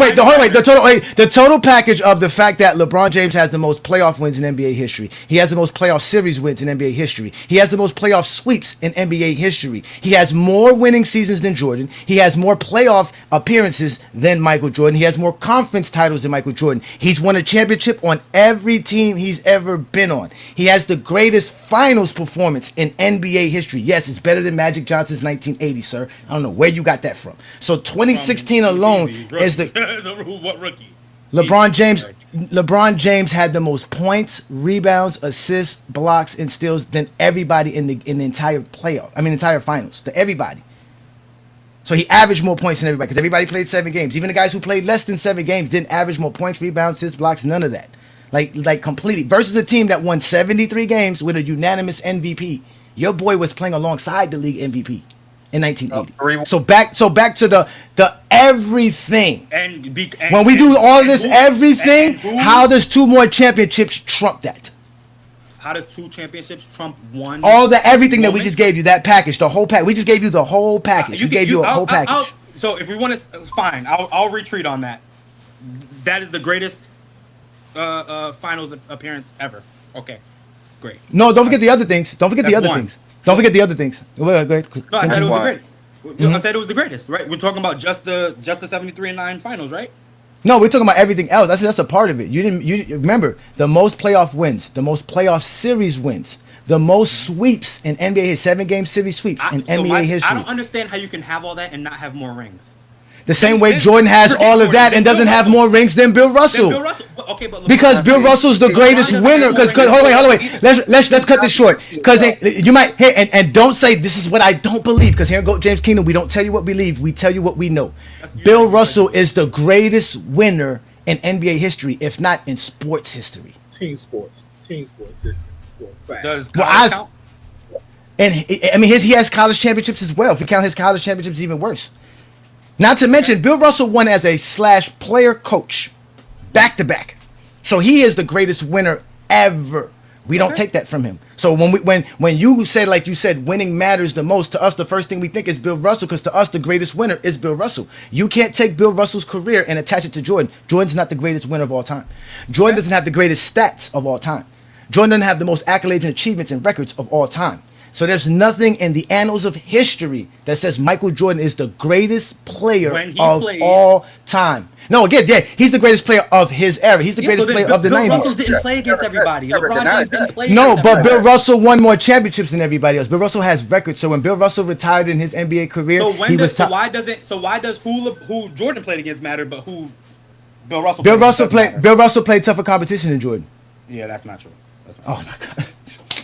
You just agree that 8 teams is tougher to win versus 28 teams. No, I agree Like, that you just if there was said that no. That B Lee, that's not what I said. I said if there was 9 teams in 1990 and 9 teams in 1960, I said the 9 teams in 1990 would be better. I said that. No, we understand why you said that too, because you said the evolution of us getting better through progress, but you don't accept that evolution past the 90s. Yeah. So it doesn't mean nothing to us. No, it's not that I don't accept the evolution past the 90s. My thing is, if you're going to be better, then actually show that you're better. That's what he did show. He did show that he's better. He won 11 championships. He won 11 championships. He showed that he's better. No, LeBron. LeBron did show that he's better. As you can see, go ahead. Let's just go to winning, and let's tell me what Jordan did better than everybody in the history of the game with winning. Go. Bill Russell has more rings, so we just said that. It's a fact. No. Michael Jordan, like with winning, what did Michael Jordan do greater than everybody in the history of basketball in winning? Is anyone else undefeated? Yes. Oh, yes. Scotty's undefeated. Who's the other undefeated guy that didn't play with Michael Jordan? John Havlicek. John Havlicek. Okay, is he the GOAT? He 8-0. He's 8-0. Of course he's not. That's why Michael Jordan's not to go with 6-0. Yeah, you proving our point. No, but you guys didn't. Is Robert Horry? Like that's what I'm saying. Like what are y'all saying? You're proving our point. You're proving our point. Okay, that's why between Jordan and LeBron. What did Michael Jordan do winning better than everybody? Okay, no, that's not the conversation. Is the greatest of all time. Winning wise, what did Michael Jordan do better than everybody in the history of the game? He's the reason they won. He's the reason they won. Like, I'm not. I understand. Havlicek is 8-0, but he's not the reason they won every time. Giannis is the reason the Bucks won. We understand that. Yeah. But what did Michael Jordan do greater than everybody in the history of basketball, winning wise? He didn't lose, and he's the reason they didn't lose. So is Joker's inability to never lose in the finals the same as Jordan's? If he wins more, yeah. You can't just he just has one. So the winning more undefeated should be better, correct? So why does Havlicek not get counted in this? We don't understand because see what you fail to realize, Howie. I'm sorry, I didn't mean to ask you a question and cut you off. I apologize, but what we're having trouble with is the idea that you're using a stat to stand and represent something, but it seems like the stat is not what represents that something. It depends on the name attached to the stats. So as soon as you attach a name to a stat, like you said, that doesn't include Michael Jordan or LeBron, that stat no longer should be considered. Is that what we're getting from you? No, because if you bring up John Havlicek saying that he's 8-0, that's great, but he's not the reason they did it. Is Robert Horry the reason he has 7 rings? Like he wasn't the best player on the team for those. Yeah, but here in GOAT James Kingdom, we say Scotty's why they're 6-0, not Mike.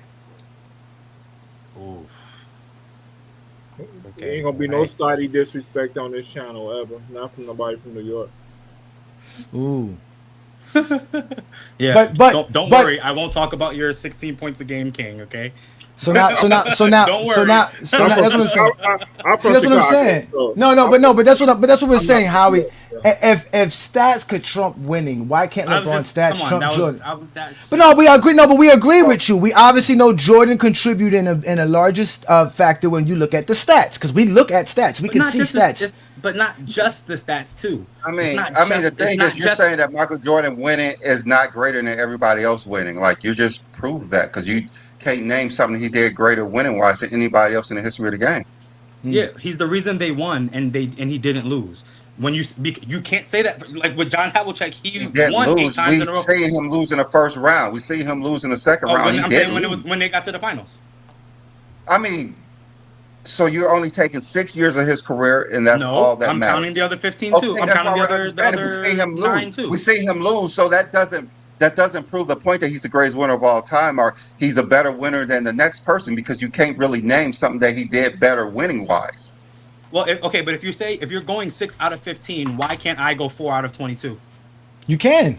That's true. You could do that. We're not denying that. We don't deny that. We have never once said that LeBron James is a greater winner than Bill Russell. That doesn't make any sense. That's asinine to say that. You never said he was a great. Is he a greater winner than Michael Jordan? Yes. Yeah. Who, LeBron James? Yes. Yeah. Okay. Yeah, because it's hard to trump 7 more championships. It's hard to trump 7 championships. We can trump 2. We could trump two. No, it's not. It's not. It's an opinion then. I don't agree. No, we could trump two. We could trump two championships could be trumped. That's very easy. The same way you could trump Jordan 6 championships over Havlicek's 8. That's simple. But to trump 5 or 7 more championships, that's kind of hard, brother. That's kind of hard. That's kind of hard. That's kind of hard. Than Michael Jordan. So that's why he's been more successful in the playoffs than Michael Jordan. By Simple far. as that. I know you want to try to say that make it to the finals is a knock on somebody's No, career. it's not a knock. It's not. Make any sense. No. I know it's not a knock. You have to split hairs when we're talking about who's the best, right? Who's the best ever? Of course, you got to bring up everything. Yeah.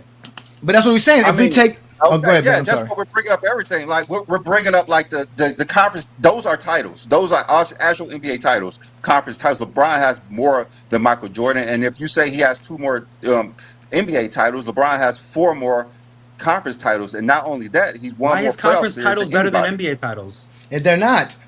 That's why he We're said he not has 4 saying more. it is. We're That's why he has saying 4. more than So- Michael Jordan. That's why he has But 4 you're more. using it. But you're using that. You said we got to nitpick everything, so they nitpick Right, but- it. No, because he's asking us what can we use to trump the 2 more championships, right? If So we just take 6 seasons of each player, if we just take 6 Mm-hmm. seasons of each season, it's Jordan. He trumps LeBron James 4-6, and obviously LeBron James has 2 losses in 6 seasons. But when we add LeBron James's 4 more extra seasons that Jordan doesn't have, that's the extra winning. Because we're talking about winning. Winning is not cut and dry the amount of championships. You agree to that? Because for you, the 6 could be considered more winning than 11. But so that's what we're trying to explain to you. But for us, it's way much easier to trump the 2 more championships than to trump 5 more or to trump 7 more. That's why to us, Bill Russell's the greatest winner ever, because there's nothing we can bring to the table that can trump Bill Russell winning 11 championships in 13 years and making 12 final appearances. There's nothing that can trump that. Nothing. Yeah, if we take 12 agreed with years you of when you said LeBron that. James' best years, that would not trump Bill Russell because Bill Russell has 11 division titles plus 12 division titles plus 11 NBA titles. Like LeBron James cannot trump that. But LeBron James can trump With the most those wins, with all that, with the most wins, the most playoff wins, all that. Both players win the highest win shares, highest plus or minus. Okay, well, to me, those other things don't trump the 2. But that's what we're trying to say. We get that winning matters. Because don't get us wrong. Winning matters here, Go James Kingdom. It matters here. But like you said, the total package is what we bring together. Okay, hold on. Okay. Let's ask this question. For 10 years, we just taken 10 years of LeBron James and Michael Jordan, and we're looking at the winning. Who had the better 10 years? Who was more successful in those 10 years? Just With LeBron 10 James, 10 conference titles and 4 titles, and Michael Jordan, 6 conference titles, 6 NBA titles. 6 and 6 is better to me. That's way better. That's better. So just 6 years, but even though LeBron James was more successful for 4 more years than Michael Jordan in the playoffs. Mm-hmm. Like, yes, being number 1 more is better. Okay, LeBron James was successful for 4 more years than Michael Jordan in a 10-year span, right? Can we agree on that? Yeah, we're playing like a word. We're playing like a word wizard game right here. Like I'm just saying, you're trying to weave me through some shit. No, LeBron we just James was more successful in 10 seasons. That's all. That's But like, what we're which saying. 10? Are we just talking about the first 10 years? 10 you're choosing? 10 what? No, let's do this. Okay, 1988 Jordan. 1988 Jordan to 1998 Jordan played 10 NBA seasons. He won 6 NBA championships within that span. LeBron James between 2011 and 2020 made 9 NBA finals and won 4 NBA championships. Those 10-year spans, which one was more successful as far as winning wise? Look, Jordan. Yeah, Jordan. He got to the mountaintop more. Like, I mean, that's he won more. He won more championships. That is what do you mean? Okay, all right. So now if we reverse this conversation, the same thing applies. Jordan has 6 championships in a 10-year span. Bill between 1960. We agree that Bill Russell is the greatest winner of all time. I said that when you first said it. Right. Okay, so then winning is not the all be all to winning in the GOAT debate, correct?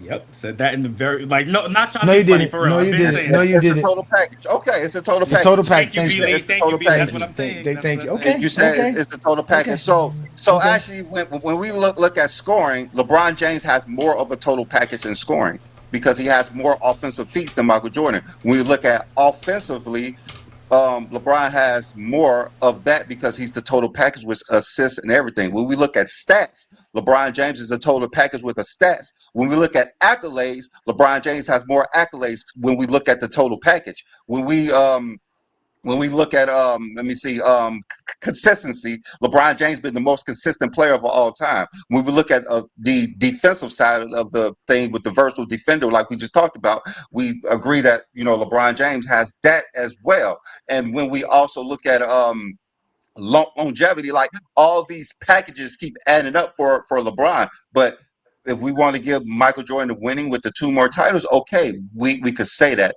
The more winning, yes, we could say the most winning goes there. What other total package what other in the packet are we looking at to say that Michael Jordan is ahead of LeBron? What else Well, is in this package? we have all because we have all of the again the 9 defensive teams. Like that is just more than LeBron. You can show me stats that say, hey, he should have won this, and I can agree with you, but he didn't win them, right? Like, what am I supposed to do with that? Like I agree, he should have 2 Defensive Player of the Year awards, but he don't. Right? I agree that maybe I don't know about 5, but I just got to look at it. I don't know, but maybe he would have more. But you don't believe that. But you don't believe that.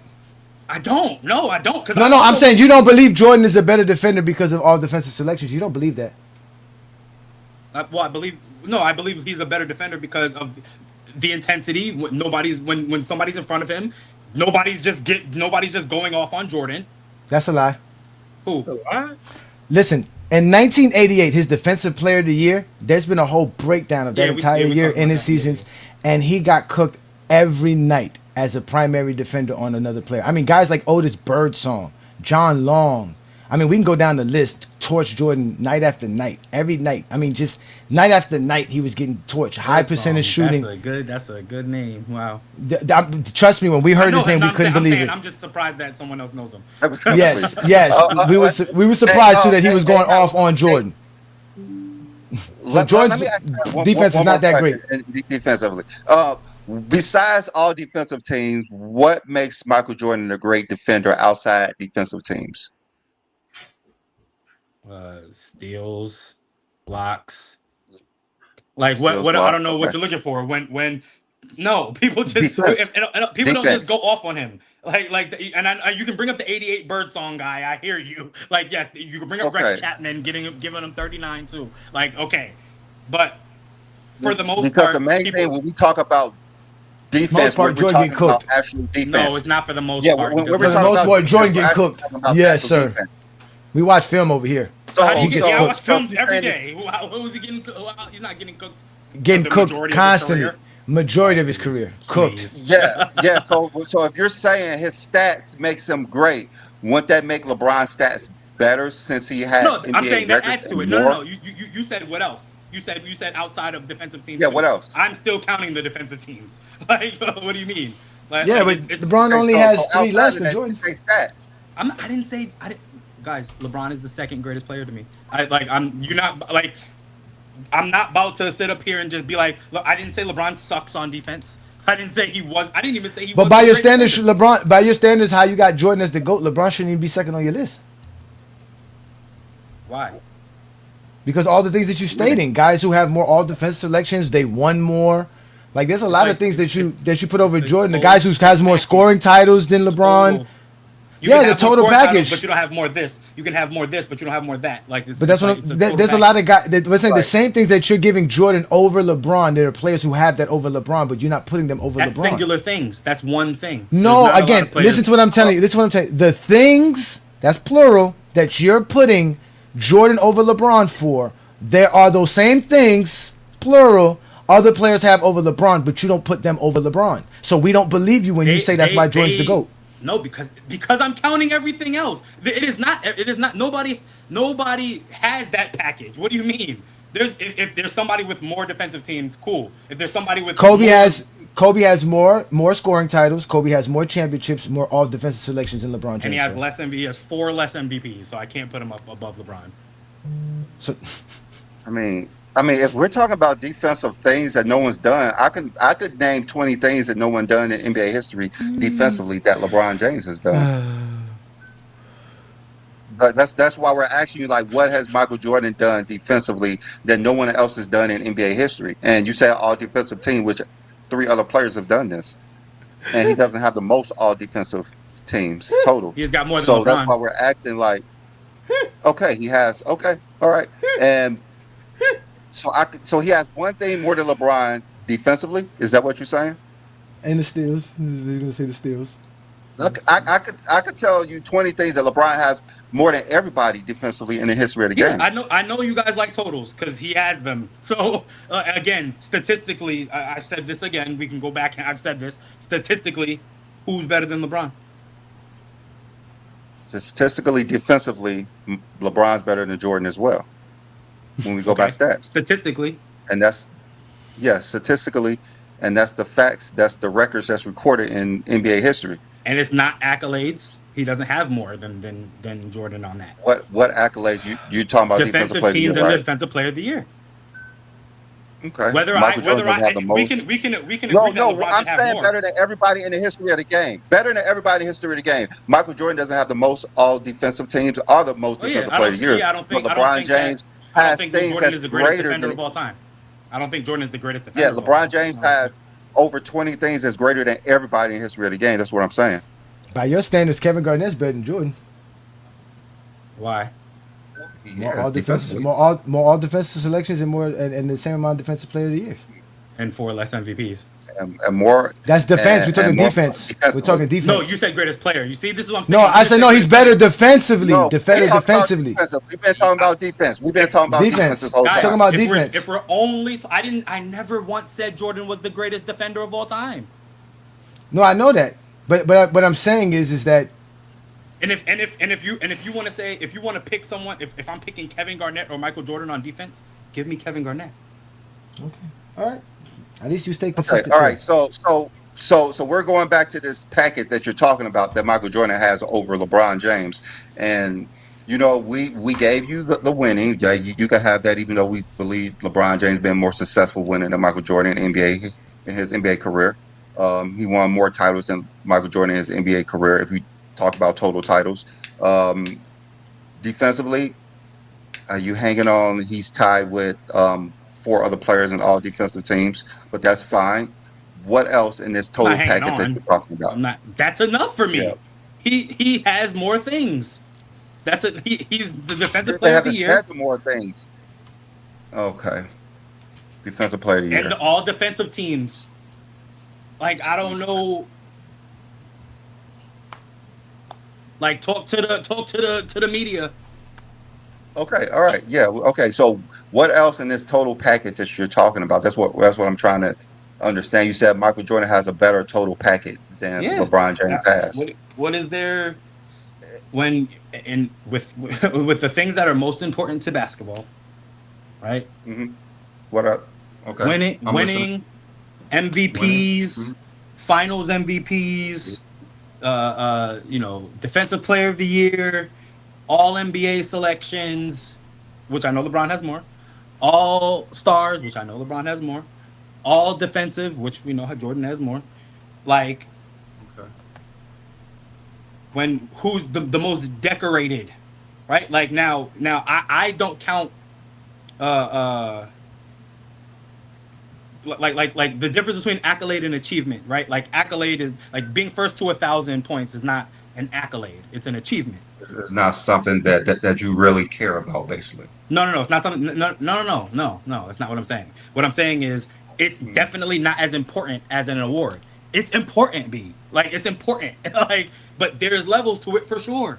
How is there not? Like it definitely, a scoring title is certainly has more weight than being the first to 1,000, 2,000, 3,000. Like, that's All the way to 42,000. yeah. 10 scoring titles. Like this is that's like saying like, hey, you know, you are an employee for 20 years, and yeah, you show up to work a day, and you're consistently one of the best workers, but you only led our jobs in sales 1 year. This guy who worked less that's than showing you, up to work. No, that's actually saying you showed up to work and you made the company more money than any person in the history of the world. Well, hold on, No, Howie. Let's do this, Howie. But let's do this, Howie. Let's do this. You have 2 employees. Both of them was with your company at a span of at least 19 years. Okay, but we're gonna say. But that I'm with you. But that already doesn't go with what we're talking about because we know Jordan didn't play 19 years. Again, his career spanned 19 years. Just pay attention. Okay, you're absolutely right. His 15 seasons spanned 19 years. Fact. Okay, That's a fact. Yeah. LeBron played 20 seasons to get to the 40,000 points that he got. Right? Okay, so you have one employee who won Salesman of the Year 10 times out of the 15 supposed years he was there, out of the 19 years in total, right? But he gave you $32 million in that span. Your other employee gave you 20 years, was only the Salesman of the Year once, but generated $40 million for your company. Who is the better salesman? The one that leads the league. The one that wins the 10. What do you mean? Every single year. I'm gonna repeat myself. I heard you. I heard you. Okay. One is more at the end of the day. Mm-hmm. But the person that is consistently showing me that we're gonna be the best. Even though they generated less revenue. Also, wait. LeBron didn't take 19 years. He took 20. That's why I said 20 years. And 20 years. You said 19. No, I said Jordan was 19. Jordan was 19 years. Jordan's 19 years as your employee, and 15 of them he worked because he quit on you twice. Right? So in those 19 years, he was the salesman of the year for 10 times. He only generated, though, within those 19 years, $32 million for your company. Within those times, he was the salesman of the year 10 times, but he only generated $32 million for you as a salesman. The other employee you had gave you 20 years. They were only the salesman of the year once, but they generated $40 million for you in revenue as a salesman. Who do you, as a business owner, think is the better salesman? Yeah, I want the $8 million more. You're right. Yeah, we know. Thank you. I'm not about to. Like, Thank you. You're right. You're right. Thank you. I want the $8 million So when we apply that to basketball terminology and knowledge, if you're a smart basketball fan, you would apply, right. And especially if you don't hate basketball, you would definitely know 40,000 points trumps 10 scoring titles. Or just say you hate basketball. Oh, just say you hate basketball. That was cute. Yeah, no. I love basketball enough to know that when Jordan was doing it, we were all come up. You a Knicks fan, so you gotta love basketball as much torment they put you through. As much torment as you go through as a Knicks fan. The thing I did say in the beginning is not all Knicks fans are created equally. As much as I my wife's a Knicks fan. If you're not a Knicks fan like her, then I'm gonna call you a phony one. I know a Knicks fan when I see one. You came on here with a Knicks jersey. You wearing blue and orange. Stand on it, brother. We love. Huh? Who is it though? That's not John Starks, is it? It is John Starks. Oh my God! How would you dare put John Starks? How dare would you wear John Starks? I've seen John Starks get cooked from my TV at home. So. We make fun of John Starks on a weekly basis. Yeah, that's word. And I'm not about to ever sit up here and tell you he's better than anybody. But no, I know. But one thing, we do respect people who are fan of teams, right? I always say that if you have first of all, if you're a real basketball fan, you're a team. You're a fan of a team, some sort. So yeah, I always say. One. One. And then the second tier is obviously a fan of a player, right? There's a player you like no matter what generation it is. But that can't trump your team, to me. Well, I get you. Those who have teams say the same thing. I agree with you. If you have a team, it always trumps the player notion. But we do know there are real basketball fans, such as my partner Brandon. He's a basketball player fan. Chilltown, right? We all know is a big time basketball fan. He doesn't have a team. He just likes players. So that's the dynamics of being an NBA fan. So again, we appreciate you taking your time. Where do you? I'm from Florida. I'm from Florida, and Brandon's from. But when he wants to claim some weeks Indiana, the other times he claims he's from Arizona. Never Hawaii. playing from Arizona. And I'm from Chicago. Okay. So y'all teams? No, Not what you teams, mean? No, I mean I'm a Heat fan, big time Heat fan. I'm a Bulls fan. I don't have a team. Or do I want a team? You don't want a team? No. course not. Brandon's a player guy. You're smart because it's a lot of heartache. Brandon's a player guy. His favorite players were like Penny Hardaway, Vince Carter, guys like that. Growing up, I loved Penny. That sucked that he So we're real hoopers. We're real hoopers. I mean, you probably wouldn't like where I have Jordan ranked, but I think Brandon still has Jordan ranked second on his list. Where would you put Jordan? Who, me? He's fifth. Okay. Listen, I'm like, that's crazy.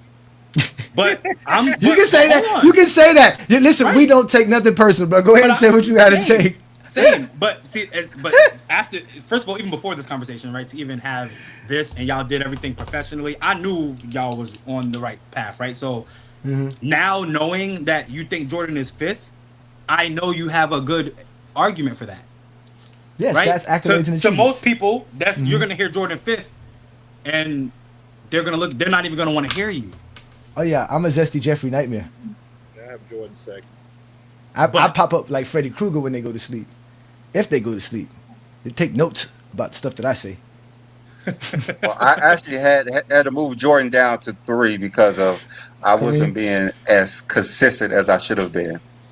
I was using more of my my eye test and my heart to say Jordan was second. But if we go by what players accomplished, he hasn't accomplished more than Kareem Abdul-Jabbar, which sucks. But Do you have a top 10? Do you have a top 10 list there, Howie? I know I can do 5 off the top of my head. Okay, so if you have your 5, just give us your 5. Because we usually ask you your top 10, but if you have 5, we'll take your 5. Who's your top 10 in order players of all time, please? Michael Jordan, LeBron James, Kareem Abdul-Jabbar, Magic Johnson, and I usually go like my 5th is really hard because I'm usually go back and forth between like Tim Duncan and Kobe, and that's hard. That's hard. That's hard. Yeah. It's like we always go back and forth too. So you got 4 more. So you got 4 more. You Yeah. got 4 more after that. So you would say what? Shaq, Bird. Shaq, Shaq, Bird. Let's see, 6, Magic. 7, huh? He got Magic top 5. Magic top 5. Yeah. He got Magic top 5. Yeah. That's right. So no Russell or Wilt Chamberlain. So I'm at 7. Yeah, you're about at 7, 8. I'm at Yeah. 7. So I would say Wilt Chamberlain, Bill Russell, and I really want to say Steph Curry, but I'm not sure about that yet for number So what 10. you just said is you got no Nick in your top 10. Okay, that's Yeah, that's not you. Listen. You can never make fun of the Knicks more than me. You can't make fun of the Knicks more than me. So Oh, trust me, John is gonna go in. We about to put the link up. I don't know if you want to join the link. As professional as we are while we're doing this Yes, here, I do. When that link come up, it's about to get wild here. This is Goat James Kingdom. So once the link come up, that's when everything. I'm about to say everything this made changes. me want to be on every week. Well, listen. If you really don't mind, brother, listen. Become a Goat James Kingdom member. It's $4.99 a month to support what we do here in Goat James Kingdom. We are truly basketball fans, but we do have this platform for this particular situation to have the GOAT debate. Just how we just had it with you. Very respectful, back and forth discussion. Just grown men talking basketball. We don't care if people have Jordan as the GOAT or not, but we do like to have their reasoning and understandings to it. So that's why Goat James Kingdom exists. So you're more than welcome to show up, even if you're not a member. We put the link up just like we're doing right now for members. We usually do it earlier, about an hour into the show, so about 1 o'clock Eastern. Oh, I forgot to tell everybody to check their fantasy team.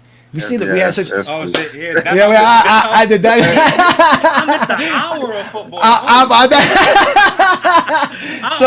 So I apologize for y'all who didn't get their fantasy team set up. But again, make sure you plug in your channel right quick, just in case you do have to step out to do what you got to do. So go ahead and plug in your channel, brother, please. Absolutely. Please follow Just Say You Hate Basketball. I don't know if y'all can see it on the Yeah, it's there. my name. So at Just Say You Hate Basketball on Instagram. And it's at Mr. Howie. I'm probably gonna change that to Just Say You Hate Basketball. back. But I've been on my TikTok. I was doing way more than just basketball, but now I think I'm about to switch it to just basketball. But definitely the best place to follow me is Instagram. I do have Twitter and or I guess X and YouTube as well, and that's Just Say You Hate Basketball. You type that in and you're gonna find me. So I'm a passionate basketball fan. I still play. You know, I mean, obviously, you know, I still play like recreationally, like, you know. Yeah, understood. You know, and yeah, you know, I think that as long as I'm a respectful debater. You know, I'm very passionate. I stand on my stance, but I'm always willing to hear. I'm not gonna ever be like, nah, that's some BS. I'm gonna be like, yeah, you know what? I would rather have that extra $8 million. I would, you know what I'm saying? You know, now, I still That's think a Jordan is salesman. the GOAT. Jordan is still the GOAT, you know? But there's some things that, you know, that you're just like, yeah, LeBron is better at this. And it's undeniable. So, you know, that's who I am. Mike is the GOAT. Let's argue. The videos are coming always. And you know, also the people in every comment section everywhere. Can we just be respectful, please? You could no. Listen. We've been doing this for over 3 years. There's no such thing as that. They're never going to be Right. respectful. Yeah. I tell people it's a battle. It's really I don't want to say a Right. war to disrespect people who are in the service and stuff like that. People who are truly going through stuff like that. But this is in basketball terms and in sports world. This is the Yeah. most heated debate and topic. Totally. On social media, so definitely shout out to you. Now, normally we do have an MJ delegate that appears here. His name is Craig. He's a part of our show. He's a part of our show every week. So like we said, we really open up for this discussion. And as passionate as you are, and as how can I say, animated as you are in your posts, I thought you would be a little bit more like that here, which I'm glad you wasn't, because like you said, it was a great discussion. So we really appreciate you, Howie. That was great, man. So again, this is Howie. Just Say You Hate Basketball on Instagram, on X, and on TikTok, correct? Yep. TikTok, Okay. yep, and YouTube Yeah, too, yeah. we're on TikTok as well. We're doing TikTok lives every Saturday night. So if you want to join us, then we do that with FYF Sports Debate. So shout out to everybody who's watching us on FYF Sports Debate as well, because we're live on FYF Sports Debate. We're live on Instagram right now. We're live on the Badar podcast. We're live on Alan Powell's show channel, and we're also live on Real Debates channel as well. So we're doing all of that here. We're doing big things, and Willie down here at the bottom. Shout out to Willie in the building. But before we let Willie up, we got some GOAT James Kingdom members. So. Yeah. Hold on, guys. Before everyone, get a chance to talk, Howie, how did you think you did in this GOAT debate? The convincing us that Michael Jordan was the GOAT. How do you think you did? 0. Like there's no that's the one thing about Jordan and LeBron fans.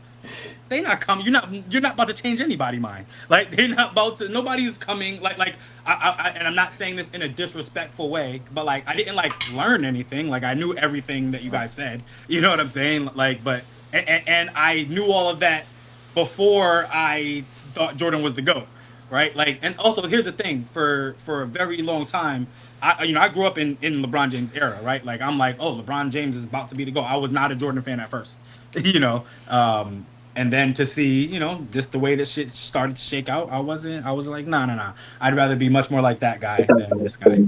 So that's where I went, But yeah, like everything y'all said was valid, was like you said, stats, accolades, achievements, they're facts. And there's and the caveat and the nuance is where I live. That's because you're a Knicks fan. All right, you're a Knicks fan. You have to create a 50 years of losses to make you feel better. The Knicks suck. No, I don't defend the Knicks. That's my team. I grew up in New York. That's my team. But I'm not. Everything you about to say about the Knicks is right. Well, you know what? Now that you say that, what is your take for the Knicks this year? Do you have any idea? Do you have any take for your Knicks this year? Anything at all?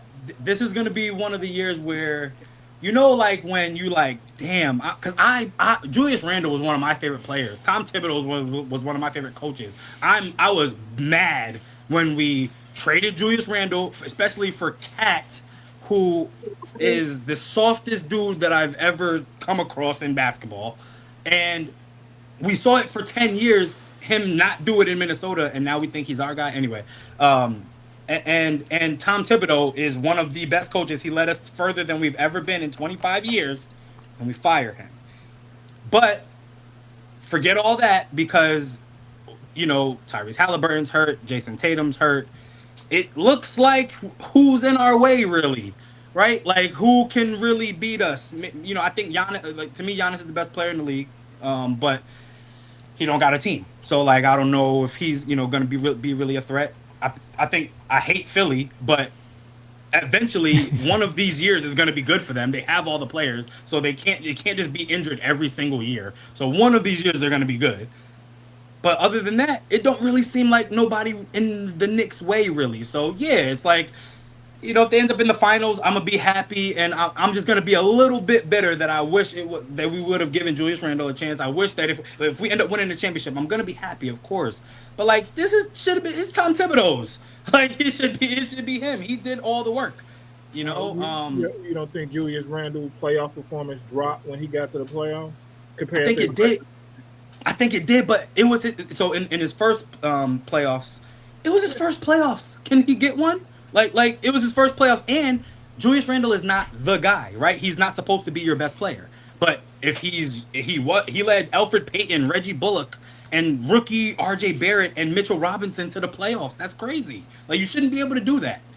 And so when I see him do that, I'm like, okay, I understand. We lost 4-1 to Atlanta. You had a bad series. Okay, let's see what you do next year. I think the next year the Knicks didn't make the playoffs. Julius Randle not supposed to be your best player. That's fine. The next year he becomes an All NBA player. All-Star, 24-9. And then the next year we get Jalen Brunson. Now Julius Randle knows he's number 2. No, he didn't. And not before. Not right when they got Brunson. He didn't think he was number 2 when they got Brunson. Julius Randle still thought he was number 1 before he got hurt that year. I don't agree. No. They were 11-1. We got Jalen Brunson. I'm a number 2 guy now. No, he didn't just say it, but that's the role. Brunson when he got to New York. Well, Jalen Brunson, yeah. Jalen Brunson was a number 2 when he got there as well, and when he got to I don't no. And Randall was number 1, right? Yes. It was supposed to be that, but Jalen Brunson eventually took it over for sure. Yeah, I think he took it over.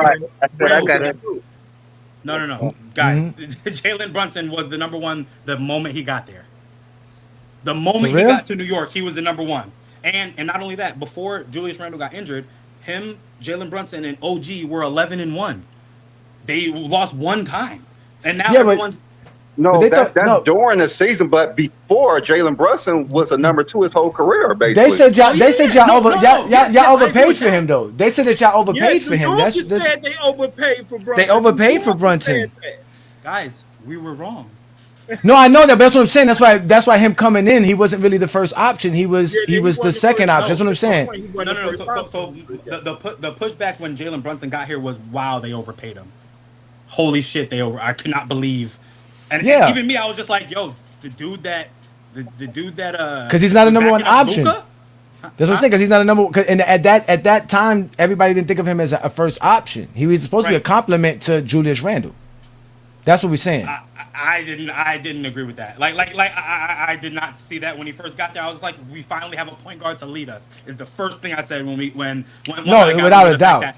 Yeah, no, without a doubt. No, without a doubt. He started showing out like he did. Once he got into the starter role, like I said, he actually outshined Julius Randle. I would agree with you. Eventually, he outshined. He became the best player on the team that year, starting that year. But I'm just saying, coming into it, I don't think that was the notion. It's just that Jalen Brunson just really just outshined everybody.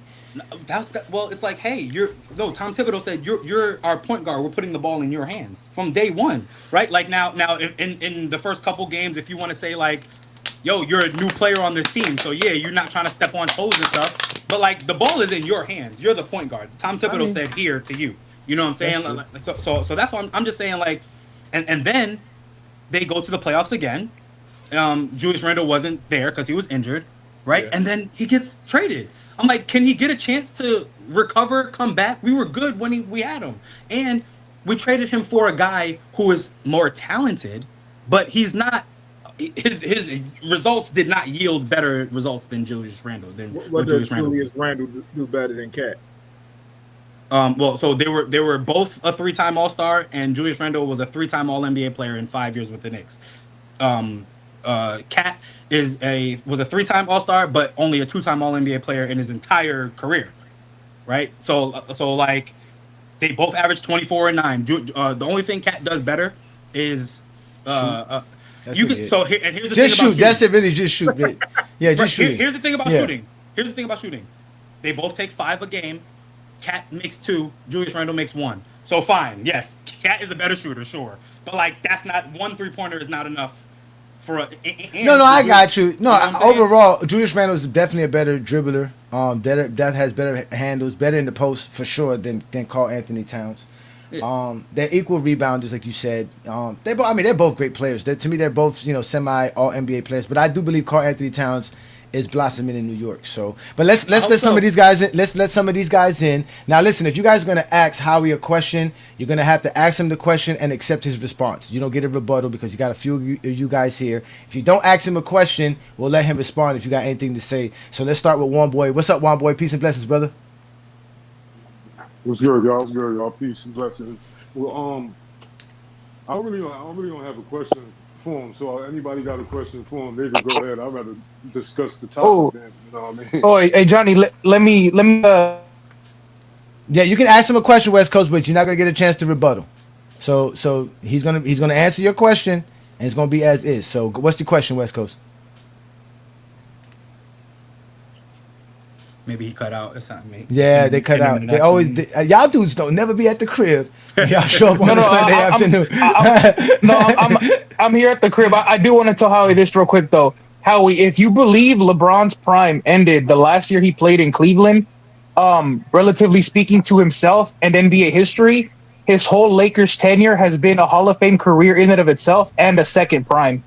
If you look at the numbers. What if you look at the game? What's the question? What was the question? West Coast, what was the question? Yeah, that was just okay. So the question there is: are you aware that like LeBron's longevity standard is like far and away the best, and there's no comparison in NBA history due to that fact? Yes. Okay. All right. LeBron played longer and better. LeBron played like he's been good for the longest. Yes. Okay. All right, shout out. Great question.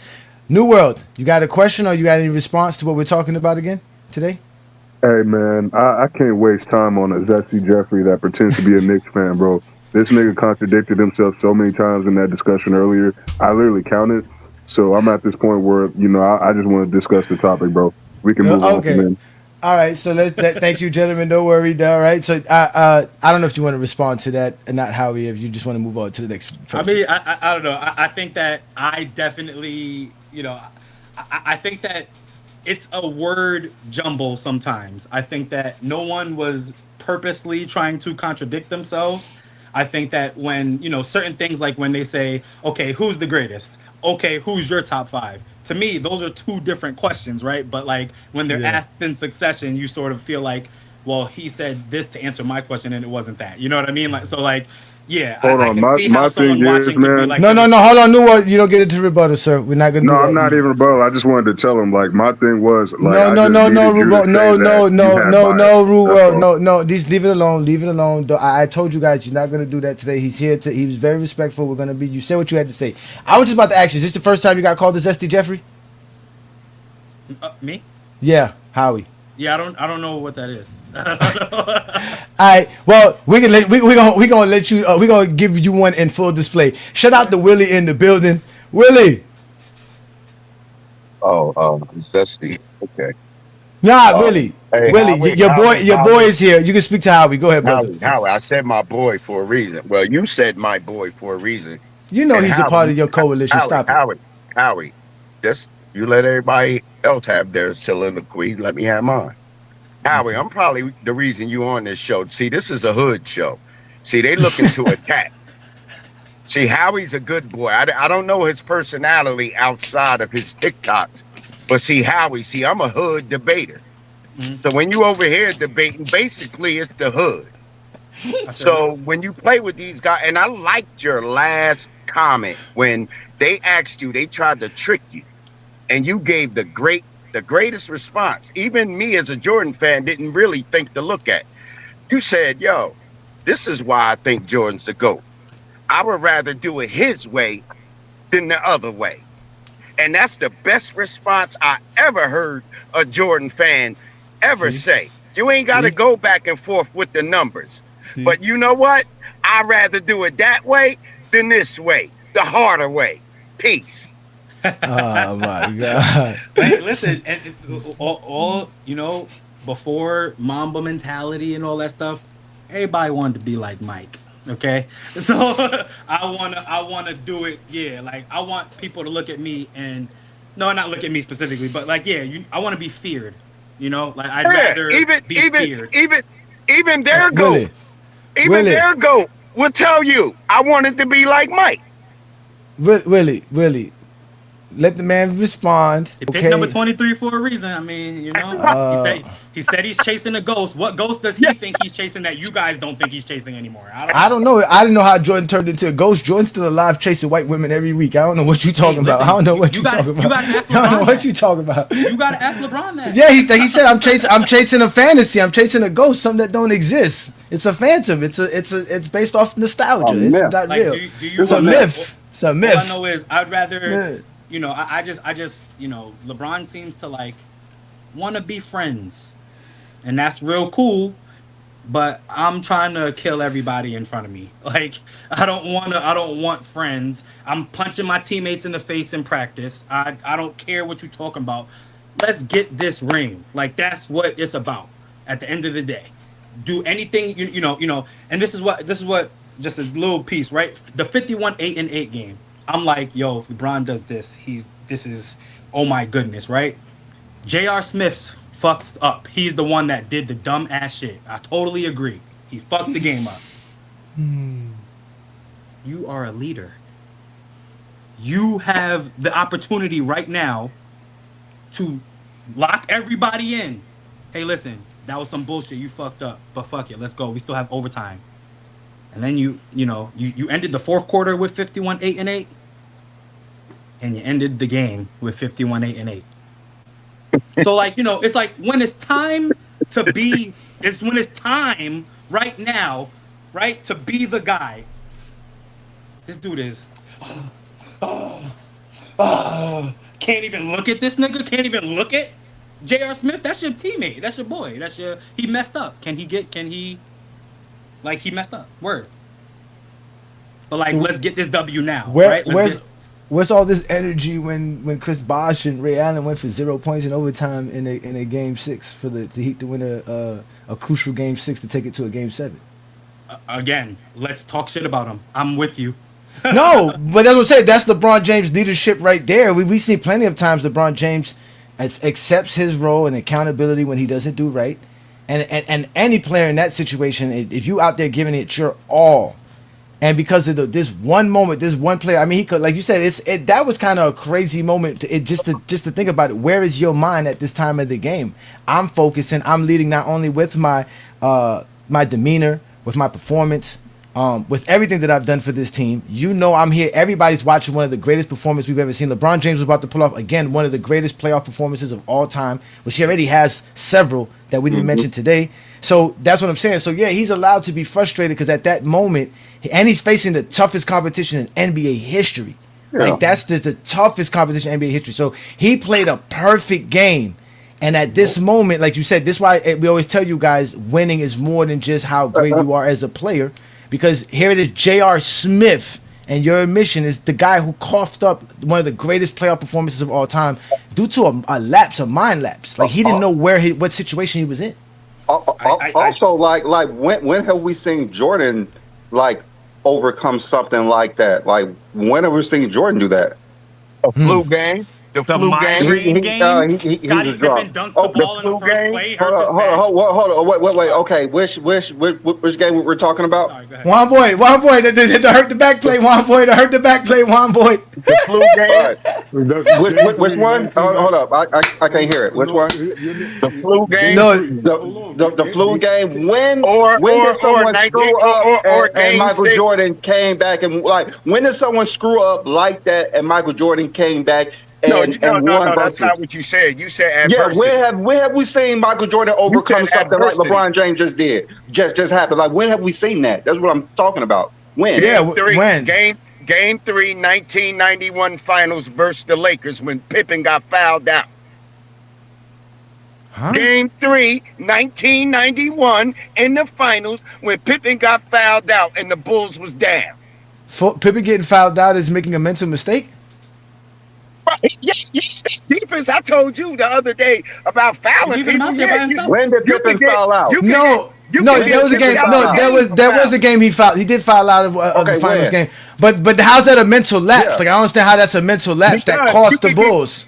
Because you can get kicked out the game for fouling too much. Yeah, but how did that cost the Bulls? How did that moment cost the Bulls the game? How does losing you said You just said J.R. Smith cost them a game. That was a mental lapse. Like that play that J.R. Smith didn't cost them the game. J.R. Smith did not cost them the game. The game went into overtime. Yeah, they still had a chance to win. Thank you very much. So I don't know what you're talking about. So you telling me a waste of a possession wasn't costing them a game? I'm saying they didn't lose the game because of that possession. He wasted a possession. Yeah. A crucial possession. And then the game went on. Right? There was still more games. But that's what I'm trying. But that's what we're trying to say. But how does that equate to Scottie Pippen fouling out? Like how is Scottie Pippen? Because in 19, I got him. I got him. Okay. Because it was in your the statement. 1991 finals, game 3, Scottie Pippen fouled out, and the game went into overtime, and Jordan carried.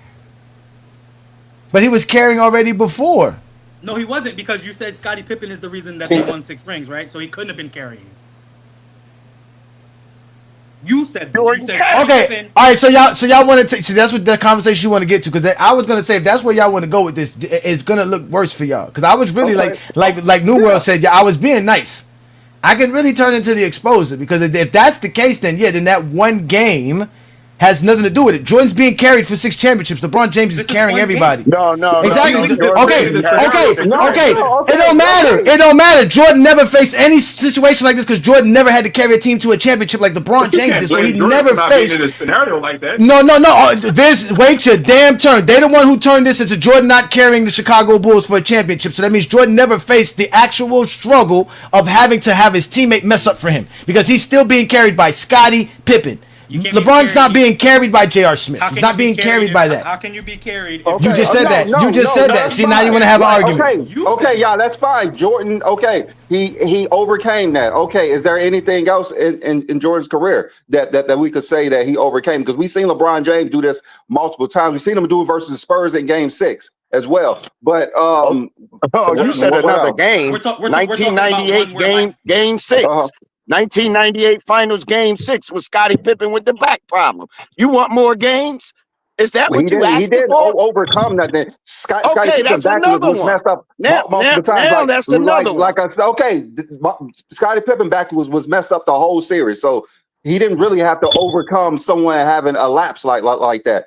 So are we just saying because LeBron James had that one moment in time that he's not able to overcome when we see him do it multiple times? Scottie Pippen, LeBron your James, second best player can have a bad back and you're not overcoming anything.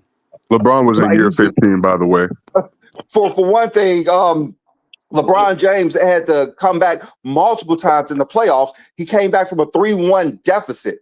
He came back down 3-2 versus Boston. We see LeBron James perform at this high level. We see him come down with Boston in 2018 down 3-2 as well. Like we see LeBron James do these things multiple times, but you're saying that this one overtime is a reason why Michael Jordan is better than LeBron James. That's what I'm saying. Like it doesn't make any sense. No, you're contradicting yourself. That's not what we're saying. That's not what.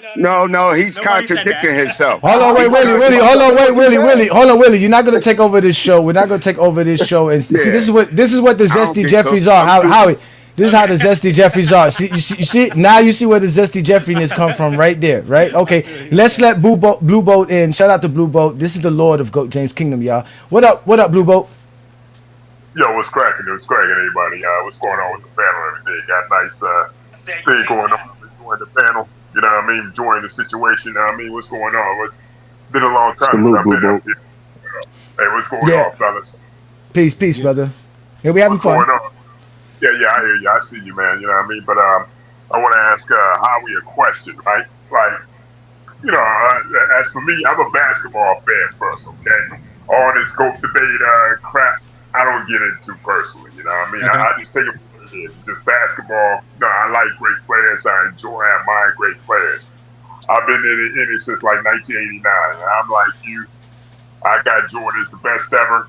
But to act like LeBron James don't have an argument, you got him number 2, but you know what I'm saying? But what other player besides Michael Jordan has put up like extraordinary numbers, long peak of dominance? And this is me saying, I think Jordan's peak from 1988 to 1993 is slightly better than LeBron's peak. But let's not act like LeBron don't got a case. No, even for some instances over Mike. You know what I mean? Because like I said, longevity. Since when did longevity become like a negative? You know what I mean? Kareem played over 20 years.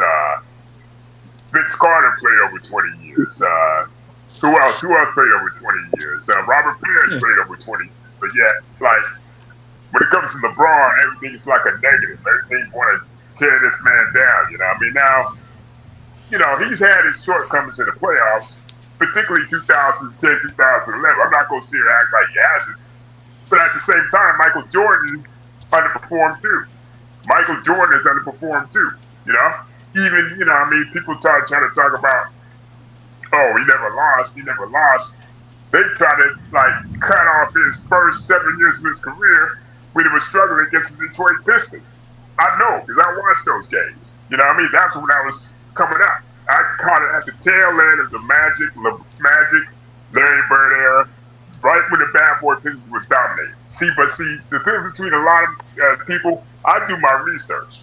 I go back and study the game because I'm passionate about it, So it's like, for me, it's like, you can't go wrong with either guy, you know what I mean? But I understand the argument for Mike, but I understand the argument for LeBron at the end of the day, you know what I mean? Because see, I'm more neutral than anybody, you know what I mean? But let's not act like you're gonna critique LeBron for 2010 for his shortcomings. You got to do it for every other player because every other player has had his shortcomings before they reach to the top. That Michael Jordan commercial, right? Failed and failed over again in my career. What he said, whatever. That's why I've succeeded. That could apply to anybody. So I'm just saying, for me, it's just like, apples and oranges, you know what I mean, between all this stuff. I'm very neutral at the end of the day, you know what I mean? But I'm not a fan. At the same time, I'm not a JDR. I'm not a fanboy. If I'm going to give a player props, I'm going to give him his props. I'm going to big him up. You know what I mean? And if he underperforms, like LeBron did it too, he had his shortcomings. That's it. But we're going to act like LeBron hasn't had any accomplishments after 2011. I think it's BS. Yeah, Straight I agree. up. It's just like, I don't disagree with anything you said. And also, LeBron had the greatest 5-year peak and the greatest 2-year peak as well. Well, yeah. That's an argument. That's definitely an argument. I'm not saying he right. It's just, just like, hey, I'm not here to argue, man. You know what I mean? Just like, I'm not like. Hey, that was a good peak to use, though, Blue Bolt. You said 88 to 93. That was a good peak to use for Jordan. Yeah, right. And I'm saying, like, LeBron. That's a big peak. The next peak. Yeah, that's the next peak is probably LeBron from 2009 to 2014. LeBron had the greatest, actually. In that 5 years. LeBron's longer. I don't know. Listen, when I go back and look at LeBron from 09. About a 5-year peak, it's going to go to LeBron. We're talking about 2-year peak, it's going to go to LeBron. Yeah, because he got at least 3 years finishing top 3 DPOY in that span. 6 years. But here's LeBron. But here's the thing though. Like, the thing that hurts Mike is that he quit twice. Do you look at LeBron's the fact that he's never stopped. He's always kept going and everything. And the thing that kind of hurts Mike is, especially after 93, he retired. I mean, I'm not going to hold that against him or anything, you know what I mean? Because like I said, you know, everything is all subjective at the day, you know what I mean? I'm not going to hold that against him, but when we talk about peak for peak, you know, my preference, Michael Jordan had a slightly better peak, but if you want to argue LeBron from 2009 onward, I'm not going to argue against him. Well, I mean, that's why one thing I got to give Howie his flowers for is that he didn't come here trying to degrade LeBron James. Yeah, now on his post, it's a whole nother thing. If you go check out his posts, it's a whole different guy. But here today, he didn't do that. He just explained how he feels Jordan is great, and he explained Jordan's greatness to him. That's a little bit different from other people that talk about Jordan. We always say most people can't explain Jordan's greatness or even why he's the GOAT. So at least he stayed on why Jordan's great, why he thinks 10 scoring titles is great, why he thinks Jordan's 6 championships are great. Those are the things that he stuck on. So I do that. He's the first player. I'm the first person to come on who actually did that. Yeah, I mean he's very few. He's had. There's been others, but there's very few. It's been that long. It's been that long. It's been a very long time.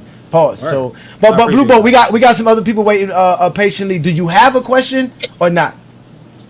No, that's all I wanted, brother. Okay.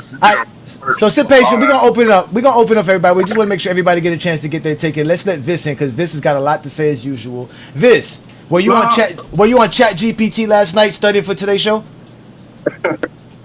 Man, let's get to the question, man. We're not trying to detract here. All right, so go ahead. This is another guy that has Jordan as the GOAT here, Howie. So go ahead, ask Howie your question. You don't get a chance to rebuttal, so make sure you ask the question you want to ask. That's fine.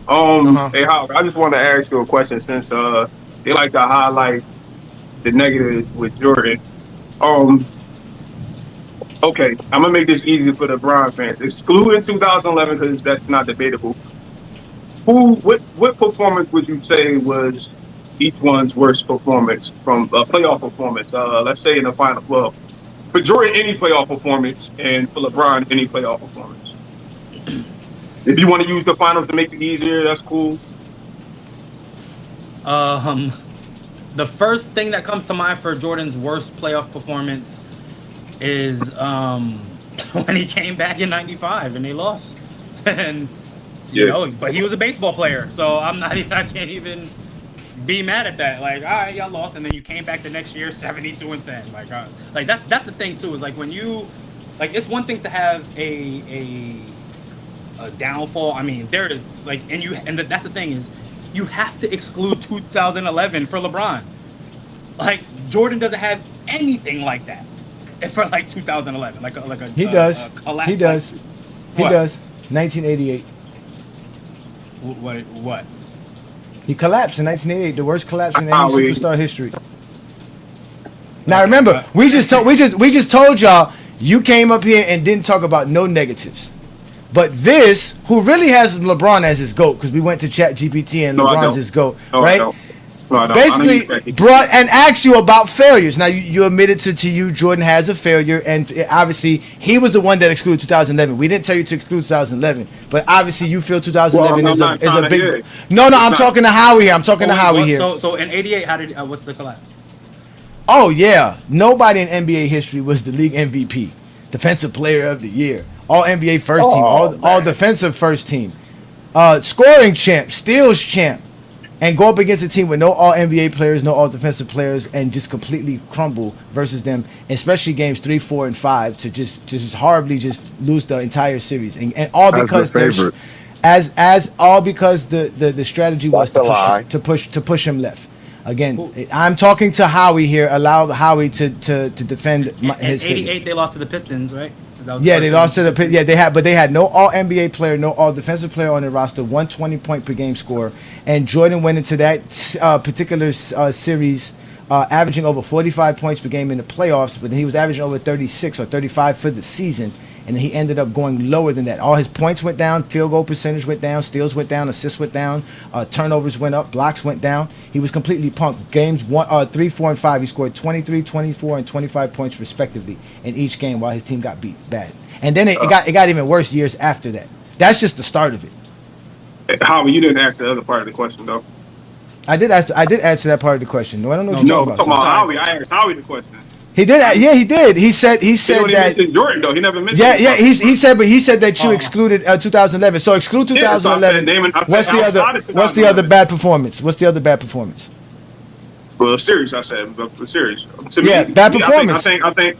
No, not you. We ain't asking you, Viz. You asking this to Howie. Howie's gonna respond, and we're gonna get to the next people that are here. Absolutely. 2007. Okay. 2007 finals. In the finals, yeah, he's the reason they lost. Like everybody else played well. Okay, perfect. I agree. All right, and then there's others too. there's more too. I mean, if you got more, everybody played well, but LeBron. Yep. LeBron played better than everybody else on the team. Okay. Yeah. In 2007. Yes, he did. Bro, this is why I can't with these guys, in comparison to their don't worry, New World. We got this, New World. You can just. This is where New World. You should be having a sip and enjoying this, brother. Enjoy this right here. We got this. Yeah. Enjoy yourself. Enjoy, because Lamont's about to come up right now. About to bring up Lamont. We got a couple people more in the background, so I'm gonna have to drop some of y'all here in a second to bring some more people up. But how we answered your question, Vince. Yeah, I appreciate you, Rob. 2007 for sure, and then I could also bring up 2009 when he lost to Dwight Howard. Shouldn't have lost. Now, New World, you remember you get to stay as long as you want. So let's get Viz out of here. We'll bring up Lamont. That's what it is. Let's let Mingo Gesture in first, and then Lamont can get a chance. Shout out to Lamont. Y'all make sure to holler at Lamont FYF Sports Debate on TikTok. All right, we've been doing big things over there. TikTok Lives is going good over there. So we're definitely having fun with that. But let's let Mingo Gesture in right quick, because Mingo Gesture popped up, and then we'll let Lamont in. So Mingo Gesture, you got a question for Howie, or do you want to have a statement? I want a statement. Well, okay, go ahead, both. I want both. No, you can't have both, man. Just one or the other, because you see we got a lot of people here. This man is not watching his Giants play to be on GOAT James Kingdom. Okay, it's okay. He could be watching the Giants play instead of sitting here with us and all you zesty Jeffries. So again, ask him a question or give your soliloquy. One or the other, brother, please, because we do have other people up. We're trying to run a good show, man. I go with the yes, and he'll respond. He's going to respond to your comment. He's going to respond to your comment. He's paying attention. So go ahead, Mingo Gesture. All right, so with all this GOAT stuff going on, and everybody talking about the GOAT stuff. I mean, regardless of who you got as the GOAT, people ain't gonna change their mind. I don't even understand why people even argue, but people ain't gonna change their mind. It is what it is. But my thing is, what Jordan was able to do when y'all was talking about the whole failures and who did this and who did that, but you got to understand something. You said that who had the mental collapse on Jordan team like J.R. Smith had. See, that's the thing. Jordan was a better leader than LeBron. That proves it right there. If Jordan never had that, like y'all say he did or didn't, then that would mean that Jordan was a better leader. His teammates knew how to play their role. He was a better leader in those instances. Y'all said it yourself. Jordan never had it. Y'all said it. I did. I did. So, judging by what y'all saying, y'all basically saying that Jordan is a better leader, right? No, we're not. There's no go to that, because that's why LeBron asked, did we have a timeout? That's what y'all saying. No, because that's why LeBron asked, did we have a timeout? Because the coaching staff was also supposed to be able to do their job like the Bulls coaching staff did with Phil Jackson. So you can respond to that, Howie. Well, okay, just real quick, is LeBron supposed to know that they have a timeout too? Right, since he's the leader, mentally tough, right? Not collapsing in that moment. He should know they have a timeout too, right? No, because at the end of the day, he's playing on the court. That's the point as well. That's where no one is saying Jordan. No one's saying Jordan's supposed to know the timeouts, but Jordan's teammate not knowing, like JR didn't know, is also predicated on coaching as well. There should have been some kind of lapse where But again, Phil Jackson was just a better coach than Tyronn Lue. Now, again, we're not taking that against Tyronn Lue, but we're just talking about the aspect of leadership. I don't think that reflects on Jordan's leadership or LeBron's leadership, because in that aspect, the true leadership would be on the coaching staff. In that situation. We all know LeBron's a better leader than Jordan. Come on now. Yeah, there's other aspects we could use to say Jordan's better leadership or not. We could talk leadership, but in that aspect, it's not. But go ahead, Howie. Respond. I think they just have different leadership styles, right? Like LeBron's like, "Come on, everybody, let's do this together," and Jordan is like, and Jordan is like, "Bitch, you better fucking do your job." Like, you know what I'm saying? Like it's just different styles. You still got to do your job, though. You know what I'm saying? And I like the tyrant. I'd rather be the tyrant. You know. Because then it's like, I remember after that first, I believe it was 88 or 88 or 87. No, because it was Horace Grant and Scottie Pippen's rookie year. Right after that, Jordan was like, "Yo, can we get these dudes out of here? If they're gonna keep, if I'm gonna keep being by myself, like we talk about those Pistons. Scottie Pippen averaged 8 points a game in those series. Like who was the second scorer? Who was the good guy? Who like there is a very clear. You took somebody that was averaging 8 points and turned them into Scottie Pippen. Wow. That's a reach. That's a reach. That's a reach. Wait.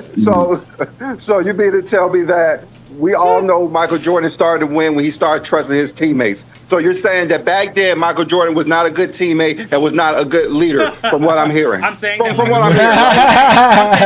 Jordan was on the court with these guys and said, "Yo, what you doing? Why you not doing it? Why you not doing what you're supposed to do?"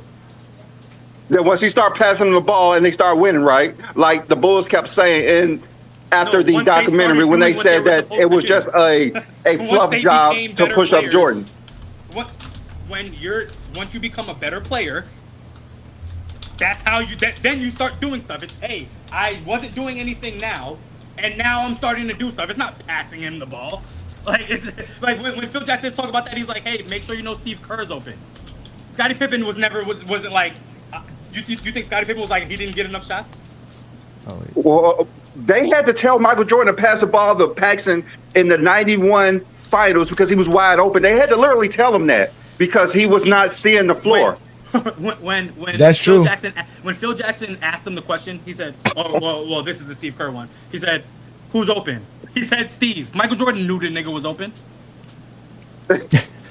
Jordan averaged 11 assists in 91. He's not a good leader. You got to tell him the obvious things. You have to tell him that somebody's wide open. Pass him the ball. No, but you're acting like he doesn't know. You're saying it like he doesn't know. What he's saying, this is just this is that Carmelo Anthony, Iman Shumpert shit. Nigga, I see you open. I see you. It's better if I shoot it. Trust me. That's what he's saying. Like, it's better if I'm Michael Jordan. You're Steve Kerr. It's better if I shoot it. Jordan averaged 11 assists in the 91 finals. I don't know who had to tell Oh Jordan my to God! pass All right, the hold on, ball. wait. Did anybody know that before? Anybody? Wait, hold on. We not. You know what? Don't even get me started with the '91 finals because I got information that y'all would just go crazy off. Let's let Lamont in the building. Shout out to Lamont. FYF Sports Debate is here. We have Howie, who is I showed you his content, and we had a great discussion, and he's actually one of the better Jordan fans we've ever had here on GOAT James Kingdom. So shout out to him. Appreciate y'all. No, my question was y'all was talking about. I think you were asked about games, I guess, or like Lamont, players play. your mic got a little static in it a little bit. It does. Is it a little? Yeah, No, it's kind of bad now. It got a little It's static choppy. in it. Like back up from it, I think. Yeah. Hold on, no. I might have to get. It's always happening. I gotta get on my desktop. I'll come back. Don't worry about it. You come back? Okay. Yeah. So let's let Handy up here, and Handy could I'm sorry. Say that again. Handy, are you there? Yo, Kim. What's good, man? Yeah, man. Thanks for joining GOAT James Kingdom. You know what we do here on Sunday? We do the Lord's work, talking basketball. But we got Howie here. Just say you hate basketball. The man is definitely going viral. Shout out to him for showing up here. You have a question for him, or do you have anything you want to say? He's going to answer your question or respond to it, but you get no rebuttal. So go ahead, brother. Just a quick question. So, hypothetically, right? If you haven't seen something as much as you've seen another thing, how do you make an honest assessment about it? So, I'll put it like this, right? I don't make lists because I don't really judge people. I know I haven't watched a lot of their career. Now, I'm not saying you can't make a list, but I'm saying if you want to be logical and fair, you know you ain't watched more Jordan than you did LeBron or Kobe or KD or Steph or whoever. So when y'all make these comparisons and you start bringing up games and different type of things, none of that shit really matters because you ain't really got a fair, like you don't have a baseline to start with either person. So my question is, how are you judging people fairly when it comes to sports when you know you're not watching these people for the same amount of time? I think that's a really good question, and I think most people, especially in comment sections, and maybe even people that like make videos or make content like this, do exactly what you're saying. I like to think of myself as an NBA historian. I will be the nerd that sits here and watches the 1963 finals from beginning to end on YouTube. So like, that's just who I am. And I mean, I'll go and not just look at the numbers and not just, you know, take what I think, oh well he did this, so he must be this. Like, nah. I want to look at the numbers, and then I want to go see if there's any clips on YouTube that I can watch so they can pass the eye test too. And like that's where, so I the reason why I'm so hard on pause, like on all of my stances, is because I have done the work. I have done the research. I have like gone back and looked at numbers and video, and the video that they have. If it's on YouTube and it's about a certain thing, I've probably seen it. Like just how people have their TV on and you just not, sometimes you're paying attention, sometimes you're not. All day YouTube, 100 greatest plays from 1983 or whatever, you know what I'm saying? Just like whatever I talk about, I did way more research than I probably should have before I said what I said usually. So that's how I do. I always say that LeBron James is the greatest player that most people have ever seen. So, everything they watch with LeBron, they seen the greatest player they ever seen, but they're still going to say he's second to Jordan because he has some cool highlights. Nah, I take it a step further. LeBron James is the greatest player anybody's ever seen. Most of y'all didn't see Jordan play. We definitely didn't see Bill Russell, Wilt Chamberlain, and Kareem play. So at the end of the day, LeBron's the greatest player any of us ever seen. So great question, great response there. Again, y'all can hit that link, hit that like button, hit that subscribe button. You see here, we're doing things in GOAT James Kingdom you don't see nowhere else. This is what Brandon and I started GOAT James Kingdom for, to have these type of discussions. So let's continue. We got Lamont is back in a good place. Lamont, you should be home doing these type of things. You shouldn't be like a zesty Jeffrey driving in your Tesla. Nah, my question, no, I'll be quick. My question was, because he said Jordan, y'all asked him to name like a series when Jordan played bad. He said Orlando 95, when I really think outside of the few mistakes he made in a couple of those games, late game, he played good. Right? And then when you like, especially when we talk about some of the best players in NBA history, we've seen Kobe suffer and play horribly in the finals, but they still were able to win. We've seen Jordan, for example, in game 6, 92 versus the Blazers. He admittedly himself said he played horribly, but they were still able to pull off the win. But how are y'all able, what metric or what's y'all measuring stick for determining Jordan's bad games? Because it seems like you only believe it's a bad game. Like, it seems like Jordan fans mostly believe that your bad games, you having a bad game or bad performance, is strictly tied into your scoring and your field goal percentage, or just your scoring, really, because Jordan can go 3 of 18 in the game and still get his 20-something odd points because he's going to get to the free throw line a ton to do it. But what is y'all measuring stick for determining a bad game? Because it just seems like it's all over the place. It seems like everything is just tied into scoring. And I think, especially when y'all critique LeBron, how y'all evaluate his performances is solely tied into scoring, when he's already proven his game is far more than just scoring. And he don't have to score 30 points to have a good or bad game.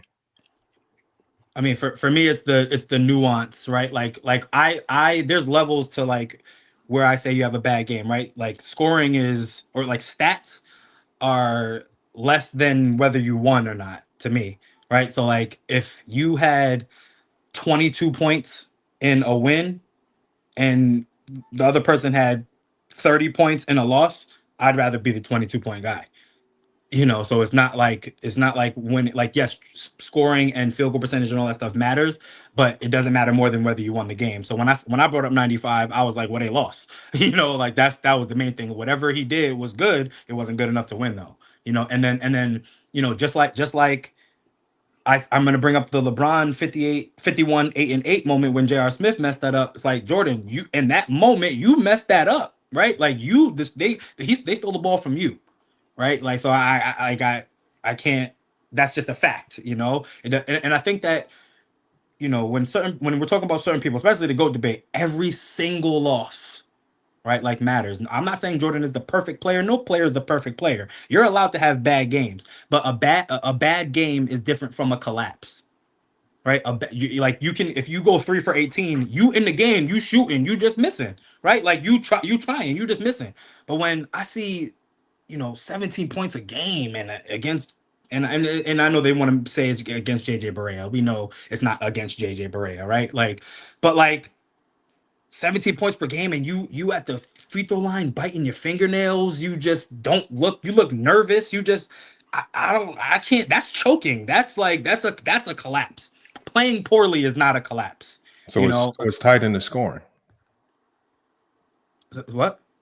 So just like what you said in 2011, you went to LeBron James, and you went straight to his scoring. I see what you're saying. I see what you're saying. But like when I hear people talk basketball, I never hear someone say, "Yeah, SGA had a bad game today because man, he just could not contain his matchups. He couldn't, everything revolved around a good or bad game for some of these players. It just seems to be always tied into scoring, and especially if the team didn't win, like you said, you took one moment, right? You took a moment of a 51-point game, and you said that one moment, a moment can cost you to lose. I don't think a moment can cost you to have a bad game. LeBron James still had one of the greatest playoff performances we ever seen in that game, right? I feel obviously a moment or mental lapse can cost the team to lose, and I think the team, everybody played a role in them losing. It don't. And I think they didn't lose that game. They didn't lose the game because of the mental lapse. No, I'm not saying no. They lost the game. You can look to things in the first quarter why they lost. You can look to get things in the second quarter as to why they lost. That's all team. But when we're talking about individuals, that was still one of the greatest playoff performances we ever seen. I don't think that all of a sudden turns into a bad game because of the overtime or a bad moment or what y'all think he did on the bench, like having his beef with J.R. Smith. And even with Jordan against Orlando in 95, yes, he missed those free throws. Yes, he had those turnovers. But he still played a great series. Like that's true. Like, he did not play a bad series in 95. He over was 32 points a game, over 50% shooting. He played well. Yeah, that's what I'm saying. Like, so but they lost. It wasn't good enough to win. Winning that's team. Winning is team. All I'm saying is winning. There's so much that goes into winning that involves coaching, players, luck, all these other factors. That's winning. I can't look to 95 and say, Jordan, you played bad because you lost, because he didn't play bad. He had a couple moments that didn't go right? But there were also other players that had bad moments in that series. And so there were a whole bunch of things that even led up to those events that other players did wrong. Jordan played a great series in 95. So I can't look to Jordan in 95 and say, you played bad just because you lost. Or I can't look I think big moments that decide the game are bigger than that. You can have 100 points. If you lose, then how good it was the 100 points. Like that's my thing. It's like, okay, fine. He still had a good game. But the moment it's I don't know. It's like being in life and hey, I just made $1 million and then I go and shoot somebody and go to jail forever. Like that's, who cares about the $1 million I just made? And I think the scary reality of that is it goes back to what Ajani and them were talking to you earlier, is that if it's all about winning, no matter what the statistical output is, because this is what you're leading to, because you're saying winning at all costs, then it has to be Bill Russell as your GOAT, because all he did was win at all costs. I keep saying, and I've said this before too, winning is the most important thing. It's not the only thing, but it is definitely the most important. But as I just explained to you, if you're willing to concede to the fact that a 51-point game can be tarnished due to a mistake because the team ultimately lost, if Jordan versus Orlando, who was easily the best player on the court, can be tarnished because of a few moments, which ultimately led to that team losing the series, right? If that means winning seems to trump every single element of post-production, and I think with Bill Russell's case, a guy who is looked at, his name was, he was looked at as one of the most clutch players at that time. He never lost a game 7, right? So he did everything to win. But again, if you guys are only valuing scoring, you're not going to value much of Bill Russell, because that's why I asked you before, what do you value? Because maybe you are not valuing the other things outside of scoring, and you are then devaluing Bill Russell because you don't care about the defense, the rebounding, the teamwork, the leadership. And then also he has the winning. So that's what I'm saying. It's everything, right? Like you brought up Kobe's game where they won in Game 7, and even though he had a poor scoring game, he did other things that were that did really well. He had 15 rebounds, right? So No, I like, didn't mention that game. or somebody, I don't know. I heard somebody mention. I said I specifically when I say he played bad, I looked at, there's a lot of times, like even I'm not talking about when he lost to the Celtics. Like I'm saying when he beat the Celtics. Finals, there was a lot of finals where Kobe was subpar. I mean, there's a plethora of them. He might be out of the top 10 players in NBA history. He might be one of the worst finals performers next to Larry Bird. Yeah, I think he averaged 22 points in the finals, right? All I'm saying is, if it seems like the measuring stick to playing good or bad is scoring, I think Bill Russell gets dinged because of the scoring, and people forget about the defense and everything that he was all-time great at. He was an all-time great rebounder. He was all-time great defender. But, none of that matters because statistically his scoring just don't look right. His field goal percentage don't look right. So we'll devalue this. He didn't play as an impactful role into winning as some of the other people because his scoring didn't look right. I guarantee you, if Bill Russell averaged 35 points a game and had 11 championships, I guarantee you guys would put him as the GOAT. But because he was the best defender and not the best scorer, because he was the best rebounder and not the best scorer, because you guys fell in love with scoring, y'all don't appreciate his greatness outside of scoring, and you devalue his winning. And that's why I said I think it's the scoring that y'all fell in love with Michael Jordan, and that's how you're trying to measure everybody else according to scoring and not the other things. Okay, I don't agree with that. Like I don't think, because I can look at Bill Russell averaging 19 points a game and 23 well, if you let me finish, and 23 rebounds a game and being an MVP candidate. So like people are looking at his other stuff too. And he has 5 MVPs. He didn't do that scoring. So I don't know how people aren't looking at the total package. Today they are not. That's what he's saying today. Jordan was the greatest scorer in NBA history and the leader of those championships, but Bill Russell is arguably the greatest defender in NBA history and won even more championships. He was the best player in NBA history on one side of the ball. We can say that Jordan was the best player in history on one side of the ball. Why is Jordan's greatness? Why did everybody look at Jordan's greatness over Bill Russell's, even though Bill Russell has significant winning over Jordan and he owns one side of the floor just like Jordan does? Because we can act like rebounding and the other stats are as important as scoring, but they're not. Like, okay. So you can say we fall in love. You can say we fell in love with scoring, but it's like, well, basketball is about a bucket, right? Who scores more than the other person? Like, well, so then you have to agree with him. But that's what he's saying. No, see, but it's not the whole thing. Like I said, Bill Russell is 19 points and 23 rebounds a game. That's amazing. And he's an MVP candidate for that. And he's won 5 MVPs. So no, you don't just have to score. But 23 rebounds, 23 inbounds is just as impactful and as important as the 30 points per game that Jordan had. That's the point. Yeah, I don't agree with that. Well, let me ask you a question. But I'll leave with this. Is it which argument was coined? Defense wins championships or offense wins championships? Defense. Okay. All right, y'all. Salute, man. Hey, Howie. I mean, like I said, shout out to Howie. Oh, we got another one. This is gonna be good. We got Mr. Ace Boogie in the building. Shout out to the another Zesty Jeffrey to pop up and talk crazy about Michael Jordan. So do you have a question, Ace Boogie, for Howie, or do you have a statement? We were having a GOAT debate with Howie. If you missed it, you need to go back and watch it. Other than that, LeBron's in the Hall of Fame, sir. Did you know that? No, I didn't know that though, man. Yeah, LeBron's in the Hall of Fame, sir. He got a jacket last night, sir. He's again the GOAT, man, the GOAT. But what's your statement or question for Mr. Howard? You posted the Redeem Team Hall of Fame. Was that what it was? Of course, he was a part of it. Courtesy to Kobe Bryant. But that's fine. He gave Kobe his props. He gave Kobe his flowers. Nobody's here to argue that. So what's the statement and what's your question? What was your statement? What's your question? What is your question or your statement, sir? No, I think Brandon Lee was trying to make a statement to Howie just right now about how Michael Jordan wasn't a great on both sides of the ball when it came to basketball. Oh yeah, Jordan wasn't that great on the defensive side. Y'all overhyped Jordan's defensive I never abilities. say he wasn't great, anyways, but he was pretty good on defensive. Defensively, he was a good defensive player. He's probably the greatest defensive shooting guard in the history of the NBA. Nah, he's And not better than Kobe.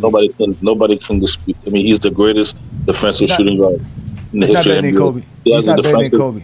He has a defensive player of the year under his repertoire. Kobe doesn't have. Kobe's a great defender, yeah, but he doesn't have that. I'm sorry. Does Jordan have the most defensive player of the year as a shooting guard? First teams. Yeah, he's the most. There's no defensive player. There's no defensive player of the year first team, sir. So if there's an award. It's an award. It's not like a first team defensive player. I mean, he made first team. Oh, wait a minute. For Kobe, you use defensive player of the year to say he's not better than Jordan, but now you don't want to use it. He's never got one. I understand all that, but there's somebody who has more defensive players. I think it was a misunderstanding of the words. No, it's not. Trust me, this is a Zesty Jeffrey. He never stays consistent. So again, sir, you said that you said Kobe has more all defensive selections than Jordan, and he has the same amount of first teams as Jordan. Jordan doesn't have the most all defensive selections as a shooting guard. Jordan doesn't have the most all defensive selections as a shooting guard, nor does he have the most defensive players as a shooting guard. How is he the greatest defender as a shooting guard? Bro, he has defensive player of the year under his belt. That's how. But there's somebody who has more than him. There's a guy who has more than him. Who? Cindy Moncrief. Get the fuck out of here, man. Cindy Moncrief for point guard. See what I'm saying? You know what? I said shooting guard. I said shooting guard. He is a shooting guard. Sidney Moncrief was a shooting guard. He won it both as a shooting guard. Sidney Moncrief was a shooting guard, one of the greatest of all time, sir. Yeah, too. He's right. So He's right. So since you answered you asked your question and your question was answered, that's why we say Jordan is not that great of a defender. At least that's why I said. Brandon said he's great. I think the funniest thing about that though, just a quick thing, and people can disagree or not. I feel you that Sidney Moncrief has more defensive player of the years than Michael Jordan, but there is no scenario in life where I'm taking Sidney Moncrief on defense over Michael Jordan. And that's because of the scoring, huh? Like I said, the scoring just gives a boost to everything. I don't know why. I'm not going to take Jordan over. Jordan's not shutting down nobody. Yeah, it's really Who did Jordan shut down to say that? Hershey Hawkins. Hershey Hawkins. Thank you. Thank you. You just proved that point. Hershey Hawkins. So who did Sidney Moncrief? Hershey Hawkins averaged 27 points in the first round, and then he went up against Jordan and averaged 19 points on a lower percentage. Okay. In the 1990 NBA playoffs versus the Sixers. Do your homework.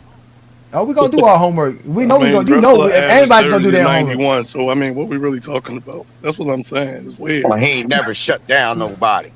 Who is this? Who is? You said Hershey Hawkins. If you're saying Hershey Hawkins is the best you can do. If Hershey Hawkins is the best that you got, that's good. Hey, you can have that. Hey, Johnny, Hershey Hawkins for cold now. Don't do that. I'm not gonna say he wasn't. I'm just trying to. He used a name. Not that great of a basketball player. Come on now. Rides up. Jason Terry only averaged 18 points per game. Y'all try to act like he averaged 40. LeBron shut down the MVP, Derrick Rose, in 2011, nigga, in the playoffs. Okay, yeah, but y'all say, yeah, but you know what y'all also Derrick say? Rose, LeBron was 22. Don't got LeBron no was MVPs. 22 in the 2007 playoffs, but y'all don't say that about D Rose being 22 in 2011. But wait a minute though. But hold on now. I'm looking at these numbers. Your boy averaged less points in the season than he did versus Jordan in that series. So Jordan didn't stop him. He averaged 18 points per game in the regular season. Averaged 19 on Jordan. The first round he averaged 27. Yeah, points. But that was against whoever couldn't probably guard him. He probably was playing against a horrible defender. Okay, so Jordan was probably better than the defender that guarded him the series before. But doesn't make Jordan's a better defender. Jordan still let him score 19 points per game on 47% shooting, 48% shooting. Yeah, Hershey Hawkins averaged 20 points per game on Jordan. Almost. That's Come on, bro. Y'all want to talk about Jason Terry? Jason Terry dropped 30 on your boy Kobe's head. LeBron wasn't guarding Jason Terry, anyways. Let's let Ace 30 in the building. Shut up. Jason Terry and dropped 30 on him, nigga. We haven't had Sturdy in the building for a long time. I believe he's still a GOAT James Kingdom member. Shout out to you, Sturdy, brother. I know you be working, doing your thing. As you can see, we're having a great conversation here. Do you have any statements or any questions for Howie here? Yo, y'all can hear me? Yep. Yeah. Peace and blessings, brother. Salute everybody. I just a quick correction, then a question for Howie. I just want to say this. All defensive total stats and defensive player of the years, any defensive accomplishment is not the only indicator of how great or how good the defender is. Like, there's multiple reasons why people consider Bill Russell and the Kings the greatest defenders, despite not having the most DPOYs nor the most defensive teams for their position. But that's a different conversation. But my question to Howie is, if the GOAT is about total package, why you have Jordan above Kareem? Why do I have Jordan above Kareem? Yeah. Because he doesn't have any losses in the finals, and other people won the finals MVP with Kareem. Oh, that's it? Yeah. This thing with no finals losses. Okay. What's the thing with this? Nah, like, Bro, that's what I'm saying. Like, they're just so, it's so dumb, nigga.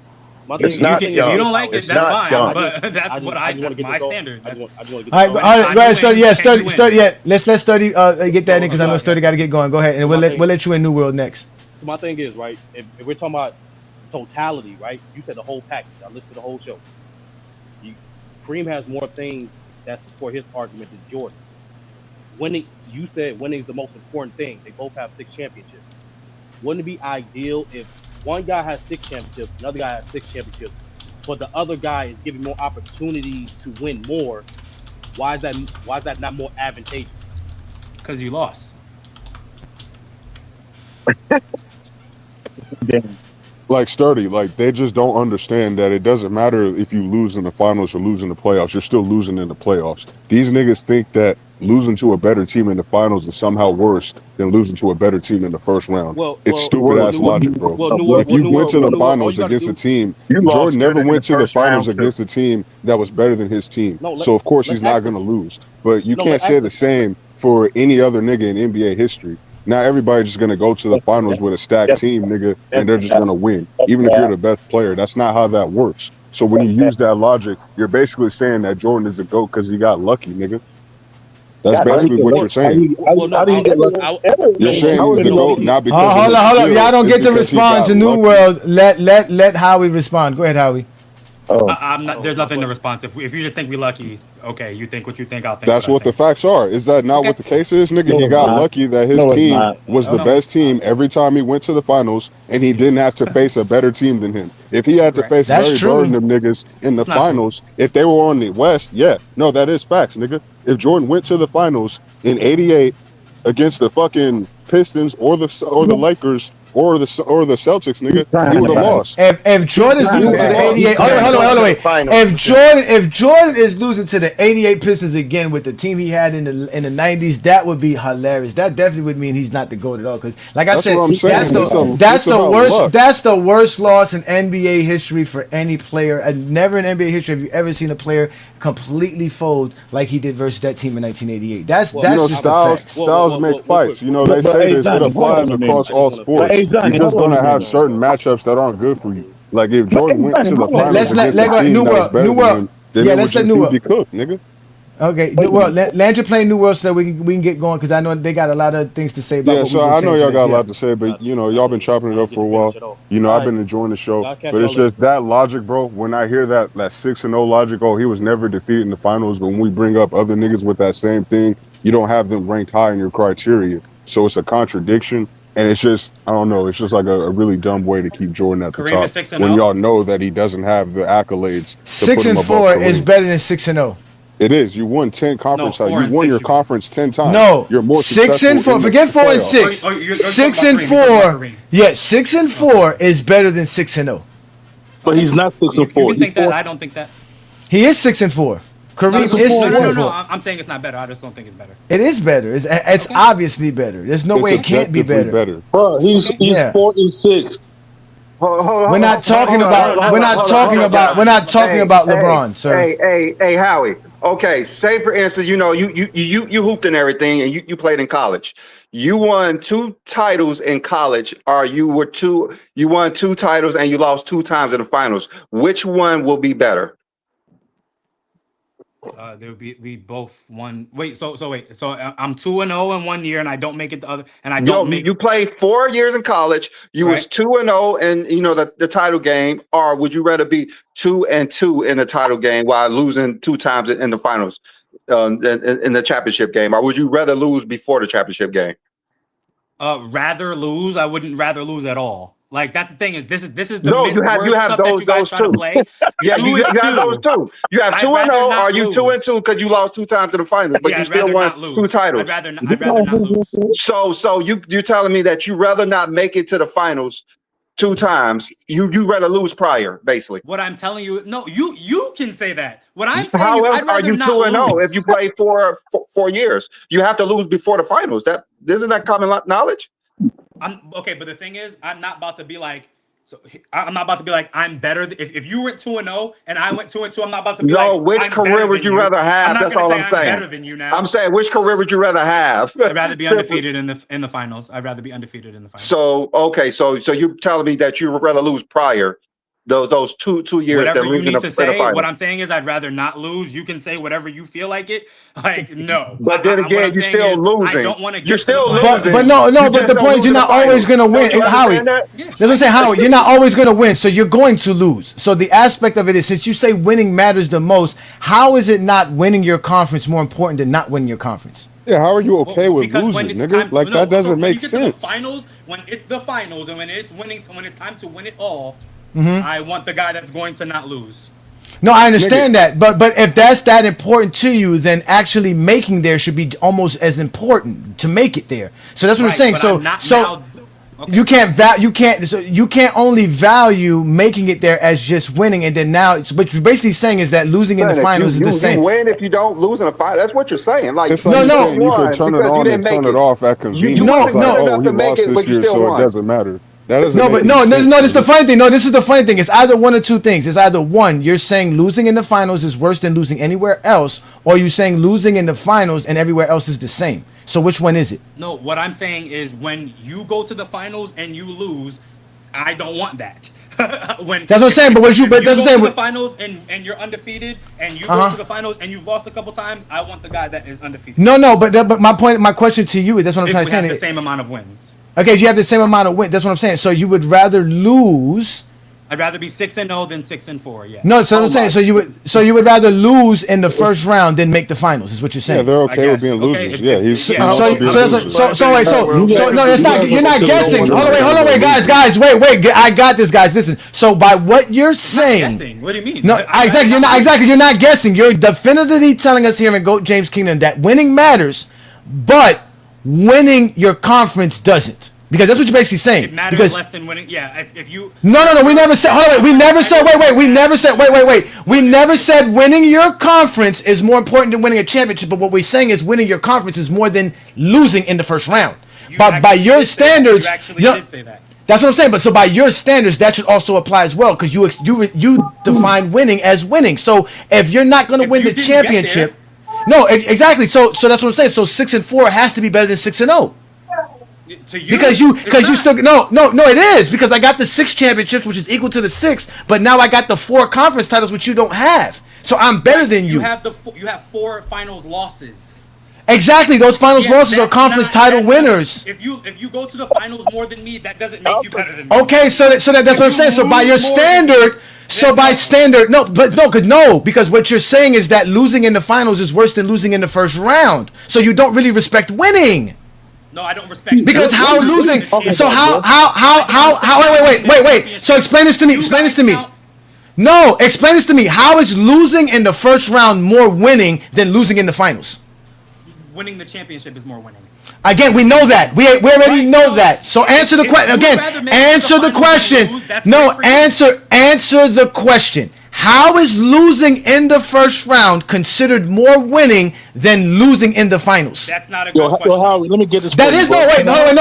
Ace Boogie, you got wait. That is a very good question, because by your standards, losing in the finals is the worst form of winning. So that means if you lose in the first round, somehow you are a more winner than someone who made the finals, because that's why you put 6-0. Them to the person that didn't lose.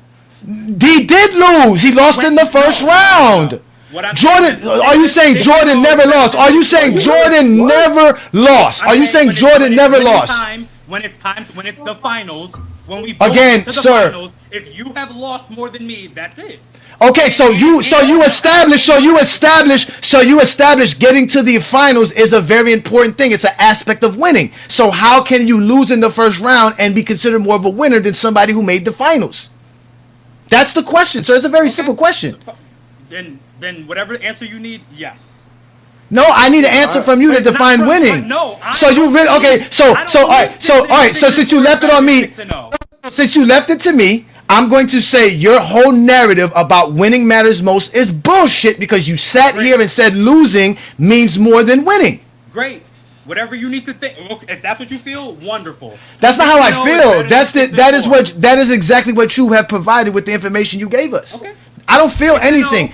No, listen, Howie. No, listen, Howie. We are all grown men in here. No one cares about how you feel, how I feel. No one cares how you think. No one cares how I think. What they want, everybody shows up on GOAT James Kingdom to be provided information that is factual. And what you stated is for you. What is factual for you right now, not your feelings, not how you think. What is factual to you is that losing in the first round is considered more winning and more successful than losing in the finals. That is your statement, sir, no one else's. That is your factual delusions in reality, because that's a delusion. It's not even thinking. There's no logic in that. There's no logic that says losing in the first round is more successful than losing in the finals. The Lakers did not have a better season this NBA season than the Indiana Pacers.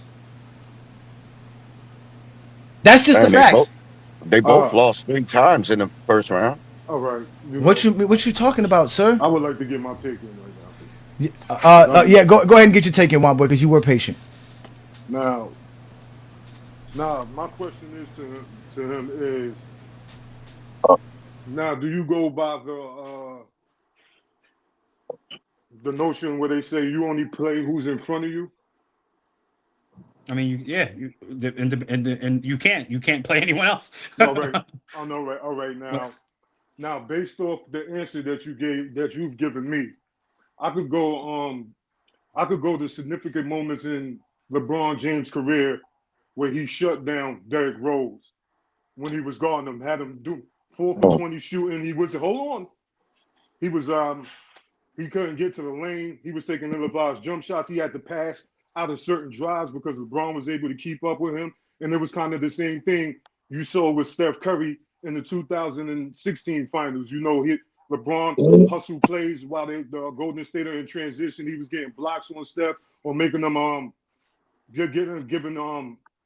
he was making them hesitate when it came to shooting, especially when he switched off on them. I could say the same thing for the 2013 finals when LeBron was switching off onto Tony Parker and the Tim Duncan. You know, there was a couple of plays where, he forced Tony into the very tough shots. You know, he got a few blocks on Duncan, out contesting his shots, banging with him down there.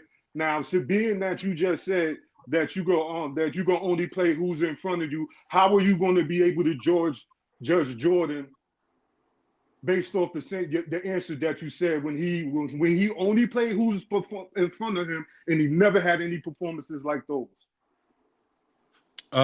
None of the shooting guards that he guarded had better performances than him. But I didn't. But I also I agree with all your moments. All of your moments, I agree with them. Many small forwards. I mentioned. No, see, I like to go to accolades. I mentioned Tony Parker. I mentioned Steph Curry. I mentioned Finals MVPs. I mentioned regular season MVPs. Tony Parker got a Finals MVP. These are the guys that LeBron James has showed examples of his versatility on defense against. We're talking about the greatest power forward, arguably the greatest point guard, but in Steph Curry. You know what I'm saying? Tony Parker, a former Finals MVP. This is like the guys who you say, oh, this is who was in front of LeBron. He gonna only play who was in front of him. So how can you judge Jordan based on the film to say that anything that he's done compared to LeBron has done in the finals? And I like an example if you have one. I don't really understand your question, because LeBron has had great moments on tone. Everything you said was right, right? Like yes, he's done all those things. That makes him really great. But I gave you the example thinking that you would give me an answer.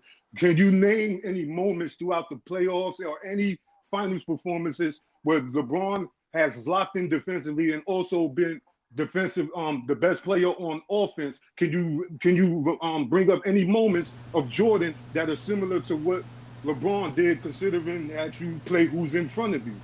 Magic Johnson in '91. He didn't shut Magic Johnson down. I'm just saying he just didn't. I'm just saying y'all don't have it. I mean, Juan Boy, you asked him a question, you know he was gonna have an answer right? to. Like, To be honest with you, Juan Boy. Let him have it. Let him have it. Who else? No, who else? Yeah, he did. LeBron did shut down Derrick Rose. LeBron James did. No. He shut not in moments. No, he shut them down. No, LeBron wasn't his primary defender. Yeah, sir. LeBron James was the prime. LeBron James was the primary defender. Games in the fourth quarter, he was the primary defender. Yeah, he was the primary. He was the primary defender. He stopped those guys. No, he wasn't. Not the full game. He was not. His defensive assignment was not Derrick Rose. All those numbers all the numbers that they produced without LeBron James guarding them was higher than when he was guarding him, including the games in general that LeBron did. But that's what I'm saying. No. In games 5, 6, and 7 of the 2016 finals, yes, LeBron James was guarding him. He was guarding Stephen Curry. He was on Stephen Curry. He was the guy responsible to make sure that Stephen Curry didn't go off. That was his job and responsibility. Same thing with Derrick Rose. It was LeBron James' responsibility to guard those guys. It was only in moments and in the fourth quarter with LeBron. It was not in moments, sir. It was not in moments. He wasn't running off screens every play. No, 2006. I just watched the 2016 finals. Jordan wasn't running off screens at all neither. That's the whole point. That's what we're trying to explain to you. So you can stop that. No, not only that, because at the end of the day, in a switch-heavy NBA, you legitimately put LeBron James where you want him to switch on Stephen Curry at the right moment. That's the point. That's called defensive strategy. That's why LeBron James is a better defender. He's more versatile. No, I know that. That's why. But again, you're not gonna have what Juan Boy wants you to have, which is a moment, because none of you guys ever really have moments with Jordan. But let's let Twin Man in. Shout out to you, Twin Man. Peace and blessings. Salute, Twin Man.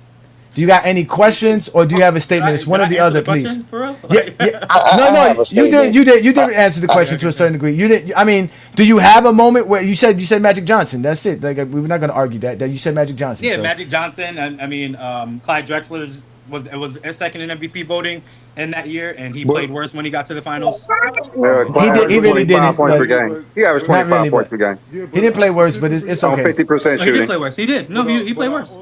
No, he ain't shooting 50%. I was specific. I mentioned. No, Juan Boy. Juan Boy. That's why I said. That's why we had to leave it alone, Juan Boy, because you are too detailed with film watching and detail. These dudes don't remember stuff. We know they don't remember stuff, Juan Boy. So let's not go there. He answered the question. Let's let Twin Man in. Twin Man, do you have an actual statement or questions? One or the other, please. And you can't get a rebuttal. I have a statement. Can y'all hear me? First off, can y'all hear me?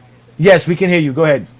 So this is my statement, and it's this notion of being undefeated in the finals versus someone who is someone losing in the finals and someone being undefeated in the finals. That person who's undefeated is automatically better. I think that is bullcrap, because any NBA player wants to get to the finals as many times as possible, period. So the question that you asked, Johnny, would you rather have the 2-2 finals record or the 2-0 finals record? I'd rather have the 2-2 finals record, because that means I had 2 more opportunities to actually win a championship. That means I was good enough to win my conference and actually represent my conference in the finals. So this notion that losing in the finals is a bad thing was just literally created for one specific player. Because when you talk about Jerry West, you don't talk about all the finals losses. You talk about his finals wins and how many times he actually got to the finals. You don't talk about all the time Wilt lost in the finals. You talk about all the time Wilt got to the finals. We only started doing this because it was trying to knock LeBron James. So I will never understand why people are making it seem like getting to the pinnacle of your sport and losing is somehow now bad. It's not. You are literally the second best team in the NBA, and you literally won your conference tag. So to answer the question you asked, Johnny, I'm taking the 2-2 record, because that means I was better than you on 2 different occasions to get to my conference when you lost before. Well, that's all I got to say. That was the question that I actually asked, because how we played college ball. So I asked him like, would he rather just be 2-0 in the championship game in college, or would he rather be 2-2 in the championship game, actually making to the championship game 2 more times, but losing those times, but actually winning. So both of them won 2 titles, and he said he'll rather be 2-0 because he don't want a loss on his record. But then again, if you're not in the finals, that means that you actually lost prior. Yeah. Let me address this Be Ready Sports Podcast. You have a podcast. We've been putting the link up the entire show. You want to be one of these right people that we bring on? Be one of them. Hit the link. Stop being a coward. You Zesty Jeffrey, stay safe in the comments. Thinking you're going to come up here and do any better than Howie. Get the hell out of here with that. Nobody cares what y'all be thinking sometimes, bro. For real. Howie actually did a good job other than, the finals things that doesn't make sense. Yeah. So, but let's Howie, if you have a response to that, you can respond. The Twin Man won't rebuttal. No, I think it's just a difference of opinion. You'd rather be 2-2. I'd rather be 2-0. Okay. But like I said, but you are 2-2 in the nothing. No, it's just a 10-year career, and you only went to the finals 2 times. That means you lost 8 years, nigga. Just because you're 2-0, that doesn't make you better than me. I went to the finals 4 times in a 10-year career, nigga. I'm better than you. I won more times than you. I'm a better winner. No, you than didn't. You didn't win more times. Yes, I did. I got to the finals more. That means I won my conference more. Yeah, it does. That means I won more. And you lost. So you lost more than me. So did Jordan lost too. Jordan lost too. 8 years out of your career. No, so that's what I'm saying. So that's why I say this. This is why I say this. This is why I say it's one of 2 things. If you're saying winning your conference is not as good as making the first round and losing in the first round, then finals losses don't mean anything. If all losses are equal, then finals losses mean none. We should just be talking about who has the most championships. But since finals losses are being counted, we can't just say the only losses that count are finals losses. And that's what you guys are basically saying, that the only losses we can count is finals losses. But it's just, which is really biased. That's not the only reason why Michael Jordan is the greatest. Ace Boogie, it's not your turn to speak, Ace Boogie. Shut the fuck up. Go ahead, Howie. Well, fuck you. So if they never wait their turn, Howie. They don't know how to be. That's what they have no show etiquette, no nothing. They come up here just to argue. We're trying to have a conversation, and he wants to switch the conversation because he sees that it sounds silly. It really does. At the end of the day, you said winning matters, so winning your conference should matter, whether you didn't win a championship or not. Definitely, if you lost in the first or second round. So here's what this I feel like I should have said this a long time ago. This would put it into perspective, right? If if LeBron was 7 and whatever still had a lot of losses, I would say he was the GOAT. That doesn't make sense because Bill is 11-1. Bill Russell has 11. Bill is 11-1, son. It's not. No, again, it's the scoring. It's the scoring, bro. Again, it's the total package. He has the total package. He has the stats. He has the accolades, and he has the achievements. More of a total package than anybody. LeBron has more of a total package than anybody. No, if he wins more than he loses. Bill Russell. But then Bill Russell doesn't have the rest of the stuff. Every time, bro. Like I said, Bill Russell don't have the rest of the dominates. Stuff, so. Yes, he does, bro. He has everything on the defensive side of the ball. He has everything.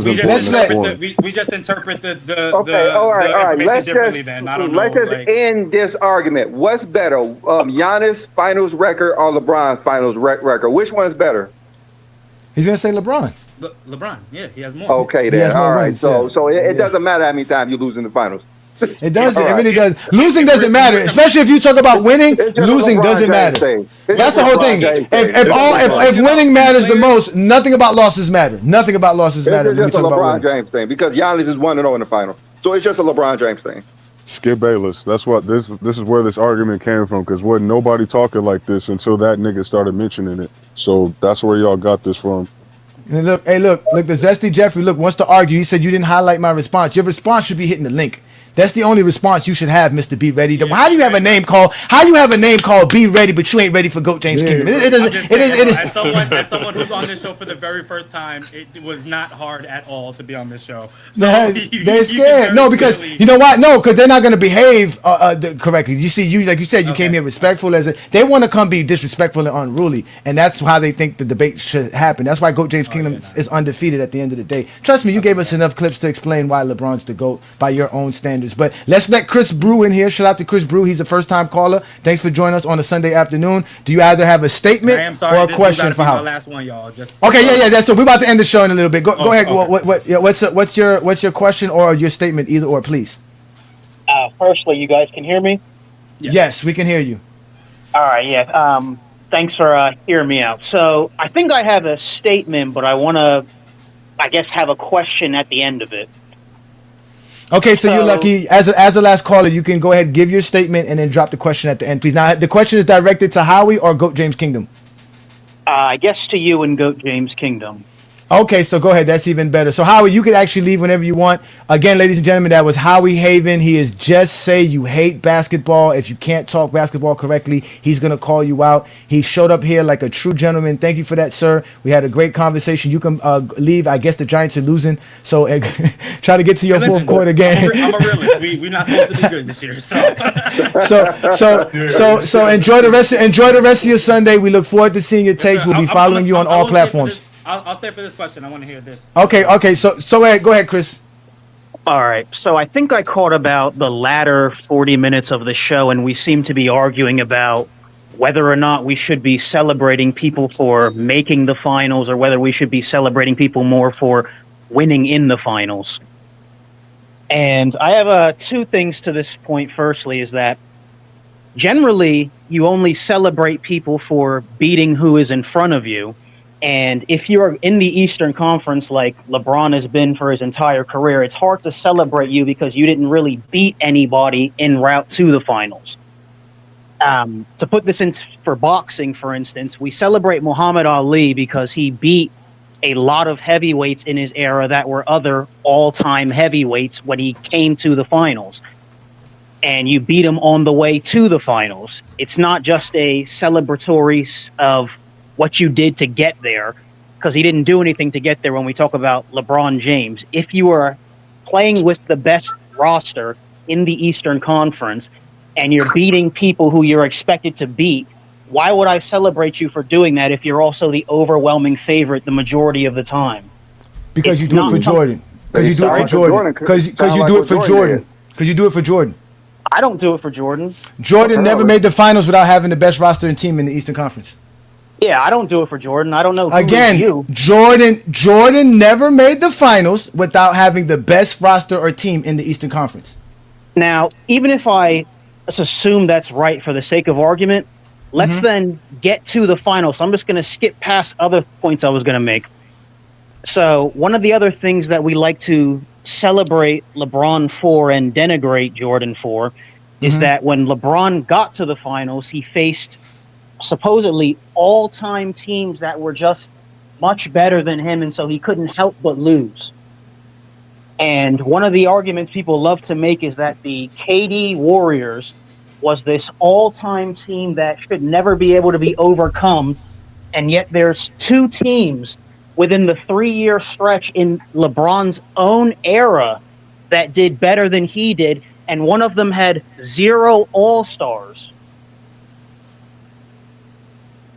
Which team was that?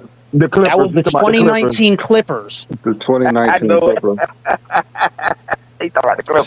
So the 2019 Clippers is your definition of competition for the Warriors to say that LeBron James didn't face them? That means they weren't a tough team? Or they weren't one of the all-time greats?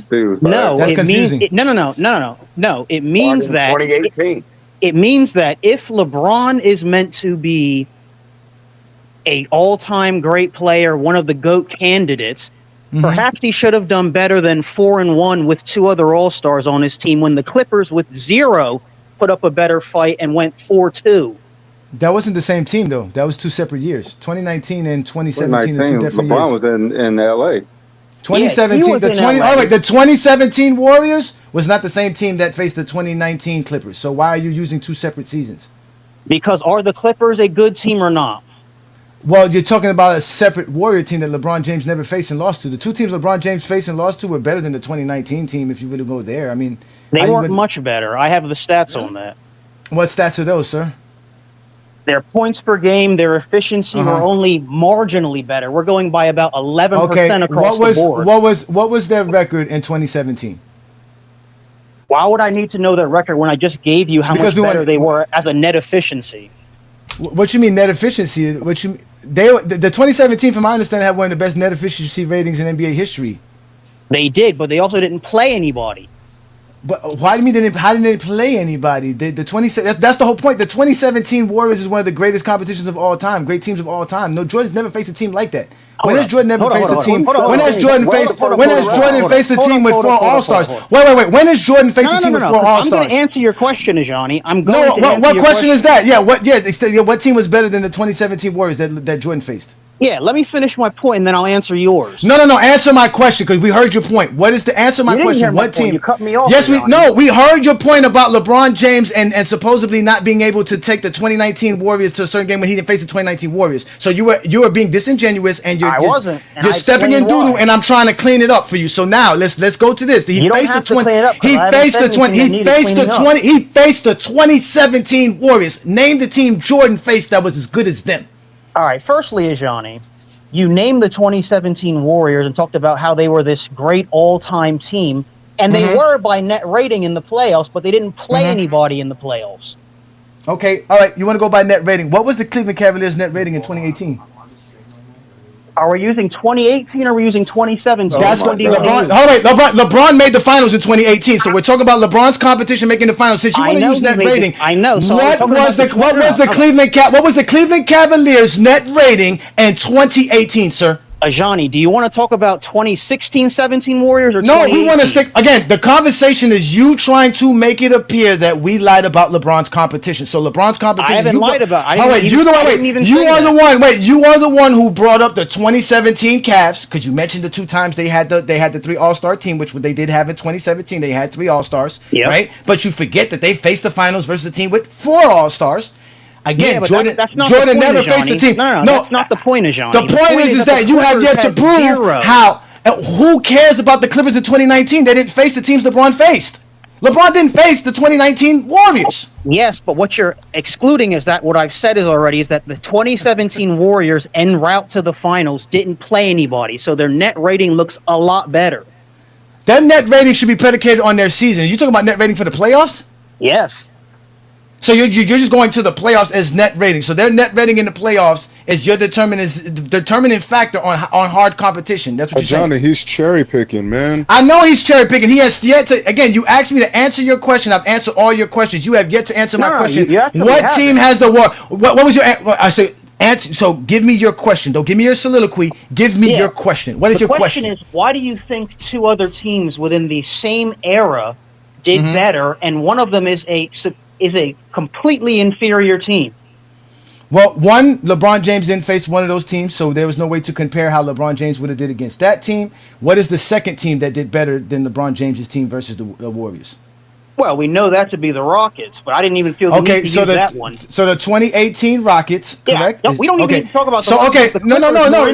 Okay, let me explain to you how the 2018 Rockets, because you don't want to go there. See that? I know what you're going to say. I already know what you're going to say. Okay, how are you going to know what I'm going to say? So why would you ask me a question and know the answer to it? I didn't use the Rockets, did I? You just you said there was 2 teams that LeBron James didn't play better with. You said one was the 2019 Clippers, and you said the Rockets, sir. So I'm asking you again, or you said the 2018 Rockets. You said yes. Now you said you know what my answer and response would be. Yeah, what would my answer response? What would my answer and response be? Okay, I gave you an answer for that. LeBron never faced the 2019 Warriors. There's no comparison for that. And what is the 2019 Warriors, Ajani? What is that? That's a different team. That's another team. Different year. Different year. Every year a team is different, sir. It's not the same. He didn't face the 2019 Warriors. So he faced the 2018. I don't know if they were better or worse. You have your own determination for that. I don't know.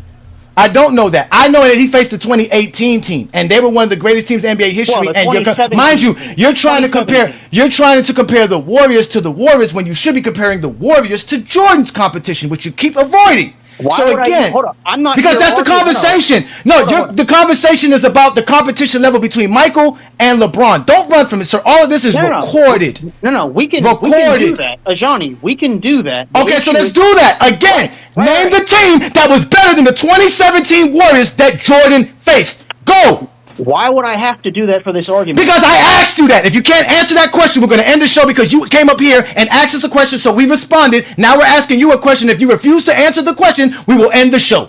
Johnny, you're welcome to end the show. You've been disingenuous anyway. With that being said, so how being disingenuous when you don't even want to have the conversation? Get the fuck up out of here. Again, this is what we do here in GOAT James Kingdom. We make Zesty Jeffries tell us a bunch of bullshit, and they can't even respond to their own shit. Well, I just checked the records, and GOAT James Kingdom was correct. Again, objection overruled. I mean, what's the point of coming up if you don't even know how to explain yourself? Well, what's the point? These niggas are What was the point? What was the point of trying to confuse the 2017 Warriors and the 2019 Warriors? Thank you. Thank you. Thank you. And he admitted that the 2017 Warriors was better than. No, he admitted the 2017 Warriors was better than the 2019 Warriors. It doesn't matter because, hey, Johnny, we specifically said that that Detroit Pistons team in 2007 didn't have Ben Wallace. And what did you tell me? That don't matter. They still wasn't the Pistons. Did you not say that? Were they still the best defense? Does not matter. Hold on, wait. What does that have to? What does that have to do with him trying to equate? LeBron never faced the 2019 Warriors. He never faced that team. That shit capping. You know it's capping, Johnny. That shit capping. How is that cap? Mingle. How is that cap? If the Warriors never faced LeBron James' team in 2019, they never faced it. But they never faced that team. Whether they didn't have that player or not, you said that didn't matter. That's what you said. So what you mean? Ben Wallace doesn't matter. Why does Ben Wallace matter when the team is still number one in the conference? They're still better than the Cleveland Cavaliers. Team was still really good. Was they not? Nobody said they're not. Nobody said they were not. Nobody said they were not good. Finals is really good. We said that they didn't face that team. Mingle Jester. They never faced that team. That's what I said. That's all I said. They never faced LeBron. Because LeBron didn't make the playoffs that same year. It doesn't matter about He never faced that team, bro. Because they didn't make the playoffs. That don't matter. Leave that out, Johnny. So now making the finals and losing is better than not. Y'all is that what you're saying? Established that, right? Y'all already established that, right? But that's not LeBron's competition because he never went to the finals. He was talking about finals competition. He tried to bring up the Warriors for 2019 when that wasn't LeBron's competition in the finals. But the competition for the Warriors. The Clippers didn't even have an All-Star and took them to six. That was in 2019. That wasn't the same team LeBron faced. It's a back-to-back champion. Defending back-to-back champion. LeBron faced back the 2019 Warriors didn't win a championship, sir. Okay, they got to the finals, right? And LeBron didn't face them. And LeBron never faced them. He never played against the 2019 Warriors. Okay, so why bring them up? They have nothing to do with the conversation.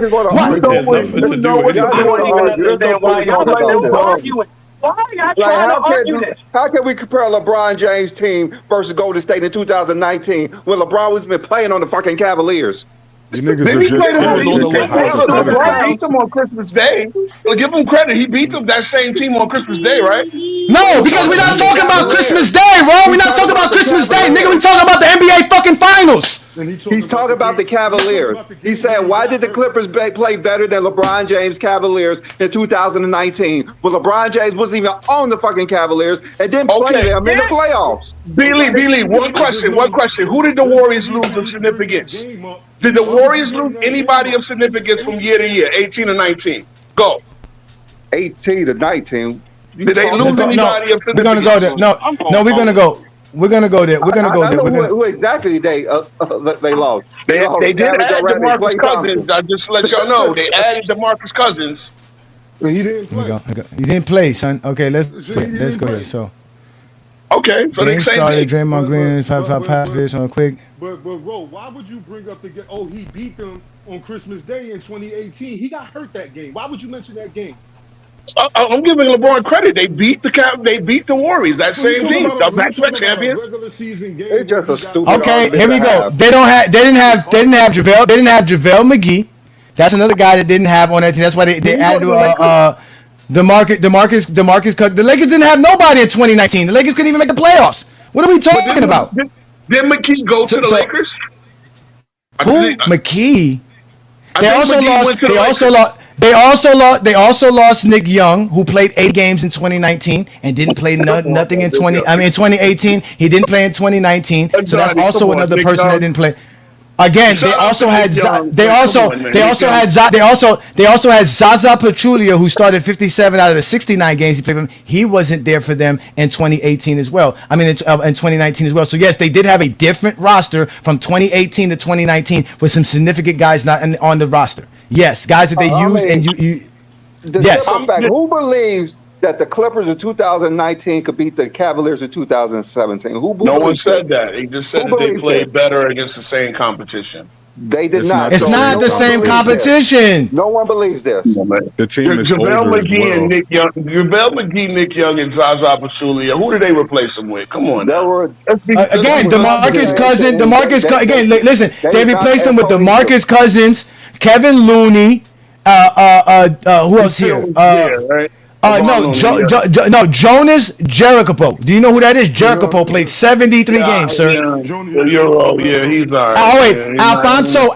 No, these are the games. I'm not lying. These are the games. These are the amount of games. Bro, don't do that, bro. I will bring the information up again. Just because you don't know shit doesn't mean I'm lying. Again, he made an equivalency to a team that LeBron never faced. He didn't have nothing. And when he brought up the net rating, why do you think he didn't answer the net rating? Because guess what the Cleveland Cavaliers net rating was in 2018?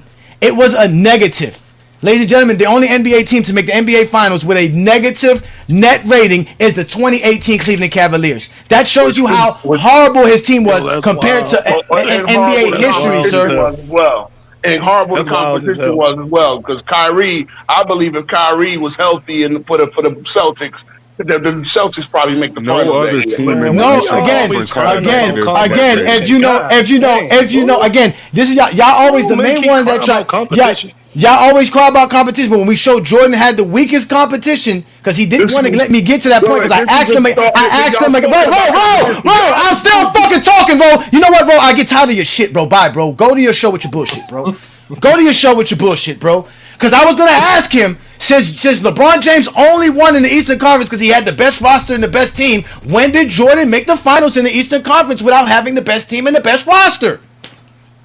When? It depends on who you think is the best. Had the best roster. Bro. When did Jordan make the finals? Okay, in 1990, in 1991, Jordan didn't have the best roster and the best team in the Eastern Conference? No. Bro, y'all gotta stop capping. God damn, bro. Y'all too old. Be capping as much, yo. Who was better? For 91, who was better? The Detroit Pistons or the Lakers? I mean, not the Lakers, but the Bulls. The Bulls. Wait a minute. You gotta understand. Isaiah Thomas missed 55 games out the regular season that year. Coming off a championship. That was the year before. That's not the same thing as 1991, sir. That's not the same thing. You can't use, again, we're not talking about the year before. Again, you can't, because we're talking about 1991. We're talking about 1991, sir. We're talking about 1991. That's leading into the next season. That's not. They're still not the same team, sir. It's not the same production. No, it's not, sir. Isaiah Thomas played less than 40 games, or missed like 30 games that year. They're not the same team. They didn't have Rick Mulhorn. They're not the same team, sir. They lost players. They're not the same team. That's crazy. That's what I'm saying. So you're telling me that Jordan was never better than Detroit? So that means every year Detroit was better than Michael Jordan every year? Pretty much. You remember Pippen, that year in 91? And he couldn't get one, and he couldn't beat them. He was on the all-defensive team. The year before that, he was an all-star. So what are we saying? When was that's what I'm saying. When was the Bulls? That's what I'm saying. Like, y'all just be making up stuff. Y'all can't accept the facts. Jordan. And mind you, they won more games than the Pistons. Y'all love to talk about winning records, and they had more games. No. I don't want to hear that. But at that point, so Pippen only had one All-Star selection and one defensive selection at that point in time. 1-1. He had one All-Star selection and one defensive selection, right? And Joe Dumars had two. Joe Dumars had two All-Star selections, one All-NBA selection, and two defensive selections. That's it. So he's not better than Jordan. At that time, better than Jordan. I ain't say Jordan. Okay, so that's their best player. Joe Dumars was their best player in '91. Their second best player. Better than Jordan though. Okay, Joe Dumars was better. Exactly. Okay, so Scottie Pippen was the second. I mean, Dennis Rodman was the second best player as an all defensive player. He's not better than Scottie. So the Bulls were a better team. I don't know. It was close.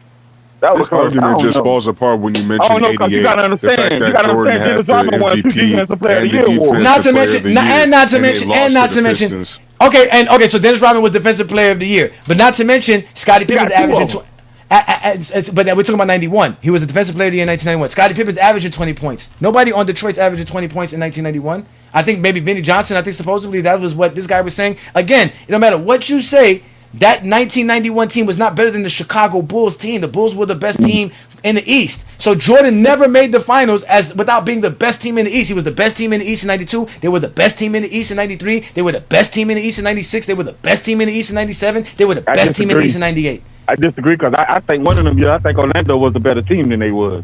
LeBron made the finals. He wasn't the best team. No, wait. LeBron made the finals. He wasn't the best team in the East in 2007. He made the finals in 2011. He wasn't the best team in the East in 2011. He made the finals in 2014. He wasn't the best team in the East in 2014. He made the finals in 2015. They weren't the best team in the East. He made the finals in 2018. They weren't the best team in the East.